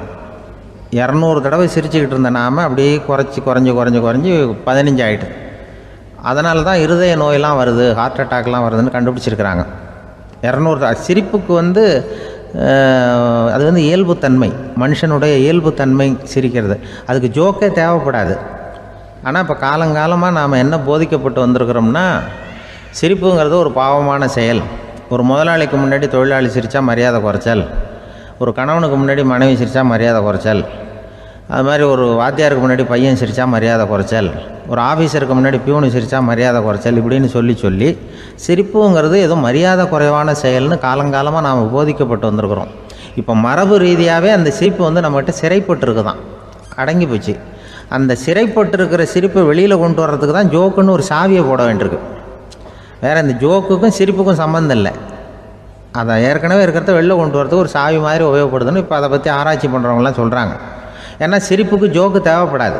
இப்போ ஒரு குழந்தை தொட்டிலில் படுத்துருக்குன்னு வைங்களேன், குழந்தை தொட்டிலில் இருக்குது, அது முகத்துக்கிட்ட போய் ஒரு கிளுகிழுப்பை ஆட்டுங்க சிரிக்கும். அந்த கிளுகிழுப்பை சத்தமே சிரிக்க வைக்கிறதுல அதுதான் மனுஷனுடைய இயல்புத்தன்மை. அது என்ன ஜோக்காது? சத்தம். ஒரு கிளுகிழுப்பையை கொண்டு போய் குழந்தை முகத்துக்கிட்ட ஆட்டினா சிரிக்குதே, அதுதான் இயல்புத்தன்மை. அதே கிளுகிழுப்பையை ஒரு தாத்தா மூஞ்சிக்கிட்ட ஆட்டுங்க, கோவம் வந்துடும், அடிக்க வருவார். என்னடா விளையாட்டு இது அப்படிம்பார். ஏன்னா அவர் சிரிச்சுக்கிட்டு இருந்தவர், அப்படி இருந்தவர் ஒரு காலத்தில். ஒரு கிளுகிழுப்பைக்கு சிரித்தவர் ஒரு காலத்தில் இப்போ கோவப்படுறாருன்னா அந்த அளவுக்கு நம்ம மாறி போயிட்டே வந்துக்கிட்டு இருக்கிறோம். அதனால் வந்து அந்த இயல்புத்தன்மை மாறாமல் இருக்கணுங்கிறது ரொம்ப முக்கியம். அதுக்காக எல்லோரையும் குழந்தையாக்க முடியாது. மனுஷன் வந்து எல்லோரும் இனிமேல் வந்து வயசுங்கிறது கூட ஆகிட்டே தான் இருக்கும். அதுக்காக குறைச்சிக்கிட்டே போக முடியாது. அதுக்கு யாராவது மருந்து கண்டுபிடிச்சாதான் உண்டு. ஆனால் ஒருத்தர் மருந்து கண்டுபிடிச்சாராம், சொல்லுவாங்க. ஒரு டாக்டர் வந்து ஒரு மாத்திரை கண்டுபிடிச்சாராம். ஒரு மாத்திரை சாப்பிட்டா ஒரு வயசு குறையும், ஒரு மாத்திரை சாப்பிட்டா ஒரு வயசு குறையும் அப்படின்னு ஒரு மாத்திரையை கண்டுபிடிச்சிருக்காரு. ஒரு பாட்டி அம்மா, 90 வயசு பாட்டி, அது போயிருக்கு. அதே டாக்டர்கிட்ட போய், ஐயா எனக்கு ஒரு பாட்டில் மாத்திரை கொடுங்க, இந்த வயசு குறையிற மாத்திரை அப்படின்றது. அவர் ஒரு பாட்டில் கொடுத்தாரு மாத்திரை. பாரும்மா பாட்டியம்மா, ஒரு மாத்திரை சாப்பிட்டா ஒரு வயசு குறையும், எடுத்துகிட்டு போகணும்னு கொடுத்துருக்காரு டாக்டர். இந்த 90 வயசு பாட்டி எடுத்துகிட்டு வீட்டுக்கு வந்துட்டு மறுநாள் அதே டாக்டர்கிட்ட போயிருக்கு. 30 வயசு பொண்ணாக போச்சான். 30 வயசு பொண்ணாக மாறி அதே டாக்டர்கிட்ட போயிருக்கு. இடுப்பில் ஒரு கை குழந்தை, அது சட்டை கிட்ட போடாமல் கட்டவரில் வாயில் வச்சுட்டு உட்காந்துருக்கு. நேராக டாக்டர்கிட்ட போய், டாக்டர் நேற்று வந்தேன், ஏதோ ஒரு மாத்திரை சாப்பிட்டா ஒரு வயசு குறையினீங்க, நான் ஏதோ ஒரு ஆர்வத்தில் ஒரு 30-40 மாத்திரை சாப்பிட்டேன், இப்படி ஆகிட்டேன் அப்படின்னு. இப்போ டாக்டர் சொல்லியிருக்காரு, இதுக்கு ஏமா வருத்தப்படுற, எல்லோரும் வந்து வயசு குறையணும்னு தான் நினைக்கிறாங்க, உனக்கு வயசு குறைஞ்சிட்டுது, நீ சந்தோஷப்படு, இதுக்கே மறுபடியும் என்னட்ட வந்திருக்கிற அப்படின்னாரான் டாக்டர். அப்போ அந்த அம்மா சொல்லித்தான், அதை என்னை பற்றி பரவாயில்ல டாக்டர், என் இடுப்பில் பாருங்கள் கை குழந்தை, இது சட்டை கிட்ட போடாமல் உட்காந்துருக்கு, கட்டவரில் வாயில் வச்சுட்டு உட்காந்துருக்கு, இது ரொம்ப ஆர்வத்தில் ஒரு 70 மாத்திரையை சாப்பிட்டு விட்டுது, இது என் வீட்டுக்காரரு. இவர் இடுப்பு விட்டு கீழே இறங்க மாட்டேங்கிறாரு. நான் எதையாவது கொடுத்து இனிமேதான் வயசை கூட்டி இறக்கி விடுவேன் டாக்டர் அப்படின்னு தான். அவர் ஏதோ நமக்கும் இதுக்கும் சம்மந்தம் இல்லைங்கிறது மாதிரி கட்டாரில் வச்சுட்டு அவர் பாட்டு உட்காந்துருக்கார். ஏதோ நமக்கு இந்த உலகமே இல்லை, நமக்கு சம்மந்தம் இல்லைங்கிற மாதிரி உட்காந்துருக்கார். இப்படியே நான் தூக்கிட்டு எங்கே அலையிறது அப்படின்னு தான். அதனால் வயசை குறைக்கிறது இயற்கைக்கு விரோதமாக நாம் பண்ண முடியாது. ஆனால் இந்த இயல்பு தன்மை மாறாமல் வச்சுக்கலாம். குழந்தை மாதிரி மாற முடியாதே தவிர அந்த குழந்தை தன்மையோடு வாழறதுக்கு கற்றுக்கணும். அதுதான் வாழ்க்கையில் இன்பமாக வாழறதுக்கு வழி. குழந்தைத்தனமாக இருக்கக்கூடாது, குழந்தை தன்மையோடு இருக்கணும்னு சொல்லுவாங்க. குழந்தை தன்மைங்கிறது வேறு, குழந்தைத்தனம்ங்கிறது வேறு. அப்படி ஒரு மாத்திரை கண்டுபிடிச்சிட்டா இப்போ யாராவது ஒருத்தவங்க இடுப்பில் குழந்தைய தூக்கிட்டு போனால் போய் கேட்கணும், ஏம்மா இது ஏன் வீட்டுக்காரரா உன் குழந்தையா அப்படின்னு கேட்டு அதுக்கப்புறம் அவருக்கு வணக்கம் சொல்லணும். இப்படிலாம் ஆகிடும் நிலைமை. இயற்கையை நம்ம மாற்ற முடியாது, அதுக்கு தகுந்தாப்புல தான் நாம் பண்ணணும். குழந்தை தன்மையோடு வாழறதுக்கு குடும்பத்தில் குழந்தை தன்மைங்கிறது எப்படின்னா, இப்போ சில பேருக்கு அந்த குழந்தைத்தன்மை உண்டு. ஒரு வீட்டில் ஒரு புள்ள படுத்துருக்கு, அம்மா எழுப்புறாங்க, காலேஜுக்கு நேரமாச்சு எழுந்திரிப்பா, காலேஜுக்கு நேரமாச்சு எழுந்திரிப்பா அப்படின்ட்டு. அந்த அம்மா அந்த புள்ளை சொல்லியிருக்கு, ஐயோ எனக்கு காலேஜுக்கு போகிறதுக்கே பிடிக்கலம்மா, என்னை தொந்தரவு பண்ணாத, காலேஜுக்கு போகிறதுக்கு எனக்கு பிடிக்கல அப்படின்னு தான். அப்போ அந்த அம்மா சொல்லியிருக்கு, ஏன் உனக்கு காலேஜுக்கு போகிறதுக்கு பிடிக்கல, கல்லூரிக்கு போகிறதுக்கு, அதுக்கு 2 காரணம் சொல்லு அப்படின்னு இருக்கா. அப்போ அந்த புள்ளை சொல்லிச்சான், ஏன் பிடிக்கலன்னா கல்லூரியில் இருக்கிற வாத்தியாருக்கும் என்னை பிடிக்க மாட்டேங்குது, ஆசிரியர்களுக்கும். 2வது காரணம், கல்லூரியில் படிக்கிற மாணவர்களுக்கும் என்னை பிடிக்கல, அதனால் நான் காலேஜுக்கு போக மாட்டேன்ற குழந்தை புள்ளை சொல்லியிருக்கு. அம்மா அப்படிலாம் நீ இதுக்காக போகாமல் இருக்கக்கூடாது, நீ போய் தான் ஆகணும் அப்படின்னு பிடிவாதமாக அந்த அம்மா பிள்ளைய எழுப்புனாங்களாம். சரி, நான் எதுக்கு காலேஜ் போகணும்னு சொல்கிறேன், அதுக்கு நீ 2 காரணம் சொல்லு அப்படின்னு தான் அந்த புள்ளை. அப்போ அந்த அம்மா சொன்னாங்களாம், நீ ஏன் காலேஜுக்கு போகணும்னா, முதல் காரணம் உனக்கு வயசு 52, 2வது காரணம் நீ தான் பிரின்சிபால் அப்படின்னு தான். என்ன இருந்தாலும் அவங்க அம்மாவுக்கு அது புள்ள தானே, அதுதான் குழந்தைத்தன்மைங்கிறது. 52 வயசுலேயும் குழந்தைத்தன்மையோடு இருக்கார் பாருங்கள், அதுதான் அந்த குழந்தைத்தன்மையோடு வாழறது தான் வெற்றிக்கு வழின்னு சொல்லுவாங்க. ஒரு பெரிய கிராமம், அந்த கிராமத்தில் ஒரு பண்ணையார் வீடு, அதுதான் அந்த கிராமத்திலே பெரிய வீடு. ஒரு நாள் ஒரு திருடன் அந்த கிராமத்துக்கு வந்தான், சுற்றி பார்த்தான். அந்த பண்ணையார் வீடு கண்ணில் பட்டுது. இன்னைக்கு ராத்திரி இந்த வீட்டில் தான் நம்ம தொழிலை ஆரம்பிக்கணும் அப்படின்னு சொல்லி அவன் முடிவு பண்ணிக்கிட்டான். ஏன்னா அதுதான் அந்த கிராமத்திலே கொஞ்சம் பெரிய வீடு, அங்கே தான் அவன் எதிர்பார்க்குறது ஏதாவது கிடைக்கும் அப்படிங்கிறது அவனுடைய முடிவு. நடு ராத்திரி அவன் மெதுவாக சோறேறி குதித்து அந்த பெரிய வீட்டுக்குள்ளே புகுந்தான். அங்கே போய் பார்த்தா முக்கியமான இடங்கள்ல எல்லாம் காவலுக்கு ஆள் நின்றுட்டு இருக்கிறாங்க ராத்திரி நேரத்தில். சரி, இந்த வீட்டில் நம்மால் திருட முடியாது அப்படின்னு முடிவு பண்ணிட்டு மெதுவாக வந்த வழியிலேயே திரும்பி வந்தான். அந்த சமயத்தில் காலில் ஏதோ தட்டுப்பட்டுது. என்னது அப்படின்னு சொல்லி குனிஞ்சு பார்த்தா அங்கே ஒரு பெரிய வெங்காய மூட்டை அடுக்கி வச்சிருக்கிறாங்க. சரி, வந்ததுக்கு வெறுங்கையோடு திரும்ப வேண்டாமே அப்படின்னு சொல்லி கையில் இருந்த ஒரு பெரிய பை நிறைய அதை அள்ளி போட்டுக்கிட்டான். வெங்காயத்தை போட்டுக்கிட்டு புறப்படுற சமயத்தில் கப்புன்னு கழுத்தில் ஒரு கை விழுந்தது. ஆள் மாட்டிக்கிட்டான். அதாவது காவலாளிகள் அவனை பிடிச்சி வச்சுக்கிட்டாங்க. மறுநாள் காலையில் அந்த திருடனை பண்ணையார் முன்னாடி கொண்டுட்டு போய் நிறுத்தினாங்க. ஐயா, இந்த ஆள் ராத்திரி நம்ம வீட்டில் திருடுறதுக்காக வந்தான், வெங்காயத்தை அள்ளிட்டு புறப்படுறப்போ மாட்டிக்கிட்டான் அப்படின்னாங்க. அவர் பார்த்தார், என்னப்பா இவங்க சொல்கிறது உண்மைதானான்னு கேட்டார். ஆமான்னு ஒத்துக்கிட்டான் அந்த ஆள். பண்ணையார் அதுக்கப்புறம் கொஞ்சம் யோசனை பண்ணார். அப்புறமா தீர்ப்பு வழங்கினார். இதை பார்ப்பா, நீ இங்கே திருட வந்தது குற்றம், அதுக்காக நீ 100 ரூபாய் அபராதம் செலுத்தணும், அல்லது 100 கசையடிகள் வாங்கணும். அதுவும் இல்லைன்னா நீயே திருடுன அவ்வளவு வெங்காயத்தையும் பச்சையா என் கண் முன்னாடியே சாப்பிட்டுணும். இதில் எந்த தண்டனையை ஏற்றுக்கிறது அப்படிங்கிறத பற்றி நீயே யோசனை பண்ணி முடிவு எடுத்துக்கலாம் அப்படின்னு சொல்லிவிட்டார். அதாவது இவனே முடிவு பண்ணிக்க வேண்டியது, 100 ரூபா பணம் கட்டுறியா, இல்லது சாட்டை அடி வாங்குறியா, அல்லது வெங்காயத்தை சாப்பிட்றியா, இதுதான் அவர் கொடுத்தது, நீயே முடிவு பண்ணி சொல்லுன்னு விட்டார். திருடன் கொஞ்சம் நேரம் யோசனை பண்ணி பார்த்தான். அவனுக்கு இருக்கிறதுலே ரொம்ப சுலபமாக தெரிஞ்சது இந்த வெங்காயத்தையே சாப்பிட்டுட்றேன்ட்டான். ஐயா, நான் இந்த வெங்காயத்தையே சாப்பிட்டுட்றேன், அதுதான் எனக்கு கொஞ்சம் சுலபமாக தெரியுதுன்னா சரின்னு விட்டார் பண்ணையார். அப்படியே எல்லாத்தையும் கொண்டு கொட்டினாங்க. ஒவ்வொன்றா எடுத்து சாப்பிட ஆரம்பித்தான். கொஞ்ச நேரம் சுவாரஸ்யமாக சாப்பிட்டான். அதுக்கப்புறம் வாய் எரிய ஆரம்பிச்சுட்டுது. கண்ணு ரெண்டும் செவந்து போச்சு.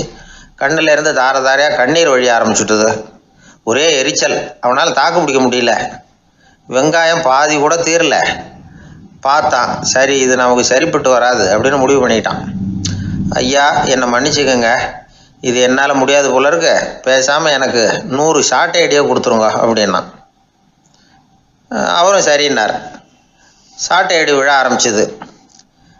அதுவும் ஆரம்பத்தில் ஒரு மாதிரியாக இருந்தது. ஒரு 60 அடிகள் விழுற வரைக்கும் தாங்கினான். அதுக்கு மேலே அவனால் முடியல, தாக்கு பிடிக்க முடியல. ஐயா, என்னை மன்னிச்சுக்கோங்க அப்படின்னு மறுபடியும் பண்ணையார் காலில் விழுந்தான்.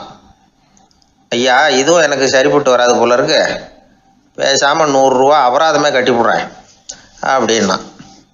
அதே மாதிரி பணத்தை எடுத்து கொடுத்துட்டு அவன் பாட்டுக்கு போனான். இப்படி ஒரு கதை உண்டு. இந்த கதையை உலக புகழ்பெற்ற மனோதத்துவ மேதை எம் ஸ்காட் பெக் ஒரு உதாரணமாக எடுத்து சொல்கிறார். எதுக்காக அவர் எடுத்து சொல்கிறாருன்னா, இந்த முடிவெடுக்கும் திறன் அப்படிங்கிறத விளக்கறதுக்காக. வாழ்க்கையில் முடிவெடுக்கிற திறன் நம்ம ஒவ்வொருத்தருக்கும் ரொம்ப அவசியம். எந்த சந்தர்ப்பத்தில் எப்படி முடிவெடுக்கிறோம் அப்படிங்கிறத வச்சு தான் நம்ம வாழ்க்கை அமையும். எவ்வளவு தான் பணம் இருந்தாலும் சரி, எவ்வளவு தான் படிச்சிருந்தாலும் சரி, இந்த முடிவெடுக்கிற திறன் சரியா இல்லைன்னா வாழ்க்கையில் பல சறுக்கல்களை சந்திக்க வேண்டியிருக்கும்.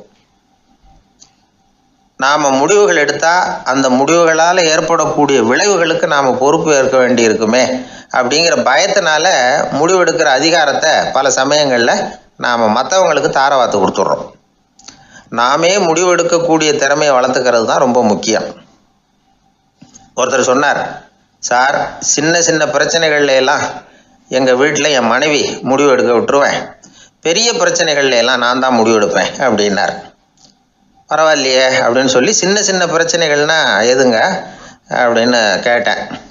ஒன்றும் இல்லை, இந்த வீட்டு வருமானத்தை பெருக்கிறது எப்படி, வீட்டு செலவை சரி கட்டுறது எப்படி, வீட்டு செலவுக்கு வாங்கியிருக்கிற கடனை அடைக்கிறது எப்படி, இதெல்லாம் சின்ன சின்ன பிரச்சனைகள், என் மனைவிகிட்ட முடிவெடுக்கிற விஷயத்தை விட்டுருவேன்னார். பெரிய பிரச்சனை தான் நான் எடுத்துக்குவேன்னார். அப்படின்னா பெரிய பிரச்சனைன்னா எது சார் அப்படின்னு கேட்டேன். அது என்னென்னா, இந்த உலக பொருளாதாரத்தை மேம்படுத்துறது எப்படி, 21ஆம் நூற்றாண்டில் என்னென்ன சவால்களை சந்திக்க வேண்டியிருக்கும் உலகம், இதெல்லாம் நான் பார்த்துக்குவேன் அப்படின்னார். பாருங்க, இது பிரச்சனைகள்லேருந்து தப்பிக்கிற வழி. அதனால் வாழ்க்கையில் பிரச்சனைகளை சந்திக்கிறதுக்கு தயங்கக்கூடாது. அதே மாதிரி சரியான நேரத்தில் சரியான முடிவு எடுக்கிறதுக்கு நாம் கற்றுக்கணும். அது ரொம்ப முக்கியம். ஒரு ரயில் போய்கிட்டு இருக்கு. அதில் ஒரு பெரியவர் பிரயாணம் பண்ணிகிட்டு இருக்கிறார். எதிரில் ஒரு பெரிய அதிகாரி, ஐஏஎஸ் ஆஃபீஸர் உட்காந்துருக்கிறார். 2 பேருக்கும் முன்ன பின்ன அறிமுகம் இல்லை. அவர் வேற யாரோ, இவர் வேற யாரோ. ஒரே ரயிலில் பிரயாணம் பண்ணிகிட்டு இருக்கிறாங்க. அதுவும் எதிர்த்த இருக்கையில். ஏதோ ஒரு நகரத்தில் வண்டி நின்றுது. 2 பேரும் கீழே இறங்கினாங்க. பெரியவர் ஒரு ட்ரங்கு பெட்டியோட கீழே இறங்கினார். அந்த அதிகாரி கையில் ஒரு சின்ன பெட்டி. அவர் அந்த சின்ன பெட்டியை கீழே வச்சுட்டு கூலி கூலின்னு கத்திக்கிட்டு இருந்தார். இந்த பெரியவர் பார்த்தார். ஐயா, இந்த பெட்டி மட்டும்தானா, இல்லை இன்னும் ஏதாவது இருக்குதா அப்படின்னு விசாரித்தார். இப்போ அதிகாரி சொன்னார், இல்லைங்க, இது மட்டும்தான் அப்படின்னு சொன்னார். இதுக்கு என்னத்துக்காக கூலி ஆள், நானே எடுத்துக்கிட்டு வரேனே, வாங்க அப்படின்னு சொல்லி அந்த பெட்டியை இந்த பெரியவர் கையில் எடுத்துக்கிட்டார். எடுத்ததும் 2 பேரும் பேசிக்கிட்டே நடந்து வராங்க. இப்போ பெரியவர் சொன்னார், இப்போ உள்ள நாகரிகம் எப்படி இருக்குன்னா, சுமை கால் பணம், சுமக்கூலி முக்கால் பணம் அப்படிங்கிற மாதிரி இருக்குது. பணத்தை வீணாக்கிறதோட இது கௌரவம்னு வேற நினைக்கிறாங்க அப்படின்னார். அவர் சொல்கிறது சரிதான். 10 ரூபாய் மதிப்புள்ள ஒரு சுமையை 30 ரூபா கொடுத்து தூக்கிட்டு போவோம். நாமே அதை தூக்கினா நமக்கு கௌரவ குறைச்சல் அப்படின்னு நினைப்போம். இதுதான் நம்ம நிலைமை. ஆனால் அந்த பெரியவர் என்ன சொன்னார் தெரியுமா? நீங்கள் எங்கே போகணுமோ அது வரைக்கும் நானே இதை எடுத்துகிட்டு வரேன் அப்படின்னார். இந்த அதிகாரி பக்கத்தில் உள்ள ஒரு ஹோட்டல் வரைக்கும் போனார். பெரியவரும் அங்கே கொண்டுட்டு போய் பெட்டியை வச்சார். உடனே அந்த பெரிய அதிகாரி அவருக்கு பணம் கொடுக்கறதுக்காக பர்ஸை எடுத்தார். உடனே இவர், ஐயா, எனக்கு கூலி எதுவும் வேணாம், உங்களுக்கு சேவை செய்கிறது என்னுடைய கடமை, நான் இந்த சேவையை செய்தது பணத்துக்காக இல்லை, அன்புக்காக அப்படின்னு சொல்லிவிட்டார். அதுக்கப்புறம் அவர் நன்றினார். 2 பேரும் பிரிஞ்சுட்டாங்க. இது முடிஞ்சது. அன்னைக்கு சாயந்தரம் அங்கே ஒரு பெரிய கூட்டம் நடக்குது. இந்த அதிகாரியும் அந்த கூட்டத்துக்கு போகிறார். மக்கள் கூட்டம் ரொம்ப அதிகம். அதனால் இந்த அதிகாரியும் ஒரு ஓரமாக உட்காந்துக்கிட்டார். அப்புறம் கொஞ்ச நேரத்தில் இந்த முக்கிய விருந்தினர் பேசுகிறதுக்காக வரார் மேடைக்கு. மேடையில் இருந்த பெரியவங்கள்லாம் எழுந்திரிச்சு நின்று அவருக்கு மாலை போட்டு மரியாதை செய்கிறாங்க. எங்கேயோ ஒரு மூலையில் உட்காந்துருந்தார் அதிகாரி. அவர் இதை கவனித்தார். அவருக்கு ரொம்ப ஆச்சரியம், அதிர்ச்சி. ஏன்னா அங்கே பேச வந்த முக்கிய விருந்தினர் வேற யாரும் இல்லை, இன்னைக்கு காலையில் இவர் பெட்டியை தூக்கிட்டு வந்தார் பெரியவர், அவர் தான். சரி, அந்த பெரியவர் யார் தெரியுமா? அவர் தான் ஈஸ்வர சந்திர வித்யாசாகர். கூட்டம் முடிஞ்சது. அதிகாரி அவரை தேடி ஓடினார். அவர் கைகளை பிடிச்சிக்கிட்டார். ஐயா, என்னை மன்னிச்சுடுங்க அப்படின்னாரு. அப்புறம் சொன்னார், அகங்காரங்கிற கெட்ட புத்தி தான் உண்மையை கண்கள்ல இருந்து மறைக்குது. அகங்காரம் தான் மனுஷனை அழிக்குது. நீங்கள் ரொம்ப பெரிய மனிதர், இருந்தாலும் மனிதத்தன்மையோடு நடந்துக்கிறீங்க. இந்த அன்பு, தயவு, பொறுமை இதெல்லாம் இல்லைன்னா மனிதனாக இருக்கிறதுல என்ன பிரயோஜனம் அப்படின்னு சொல்லிவிட்டு அந்த அதிகாரி போனாராம். மனிதத்தன்மைன்னா என்ன அப்படிங்கிற கேள்விக்கு இந்த பெரியவர் ஒரு உதாரணம். இப்பெல்லாம் அப்படியா இருக்கிறாங்க? ஒரு பெரியவர் ஒரு பெட்டியை தூக்கிட்டு வந்துக்கிட்டு இருக்கிறார். ஒரு இளைஞன் ஓடி வந்தான். கொடுங்க சார், நான் தூக்கிட்டு வரேன்னா. கொடுத்தார். வாங்கி தலையில் வச்சுக்கிட்டான். அப்புறம் சொன்னான், அடுத்தவங்க சிரமப்படக்கூடாதுங்கிறது என்னுடைய கொள்கை அப்படின்னா. அது நல்லது தான்னார் அவர். கடைசியில் பெட்டியை கொடுத்தான். வாங்கிக்கிட்டு பர்ஸை திறந்தார் பணம் கொடுக்கறதுக்காக. வேணாங்க அப்படின்னு விட்டான் அந்த இளைஞன். ஏன்னார்? நான் சொன்னேன் அடுத்தவங்க சிரமப்படக்கூடாதுங்கிறது என்னுடைய கொள்கைன்னு. அதனால் உங்களுக்கு சிரமம் கொடுக்கக்கூடாதுங்கிறதுக்காக வரும்பொழுது நானே உங்கள் பர்ஸை எடுத்து வேணுங்கிற பணத்தை எடுத்துக்கிட்டு திருப்பி உங்கள் பாக்கெட்லேயே போட்டுட்டேன் அப்படின்னா.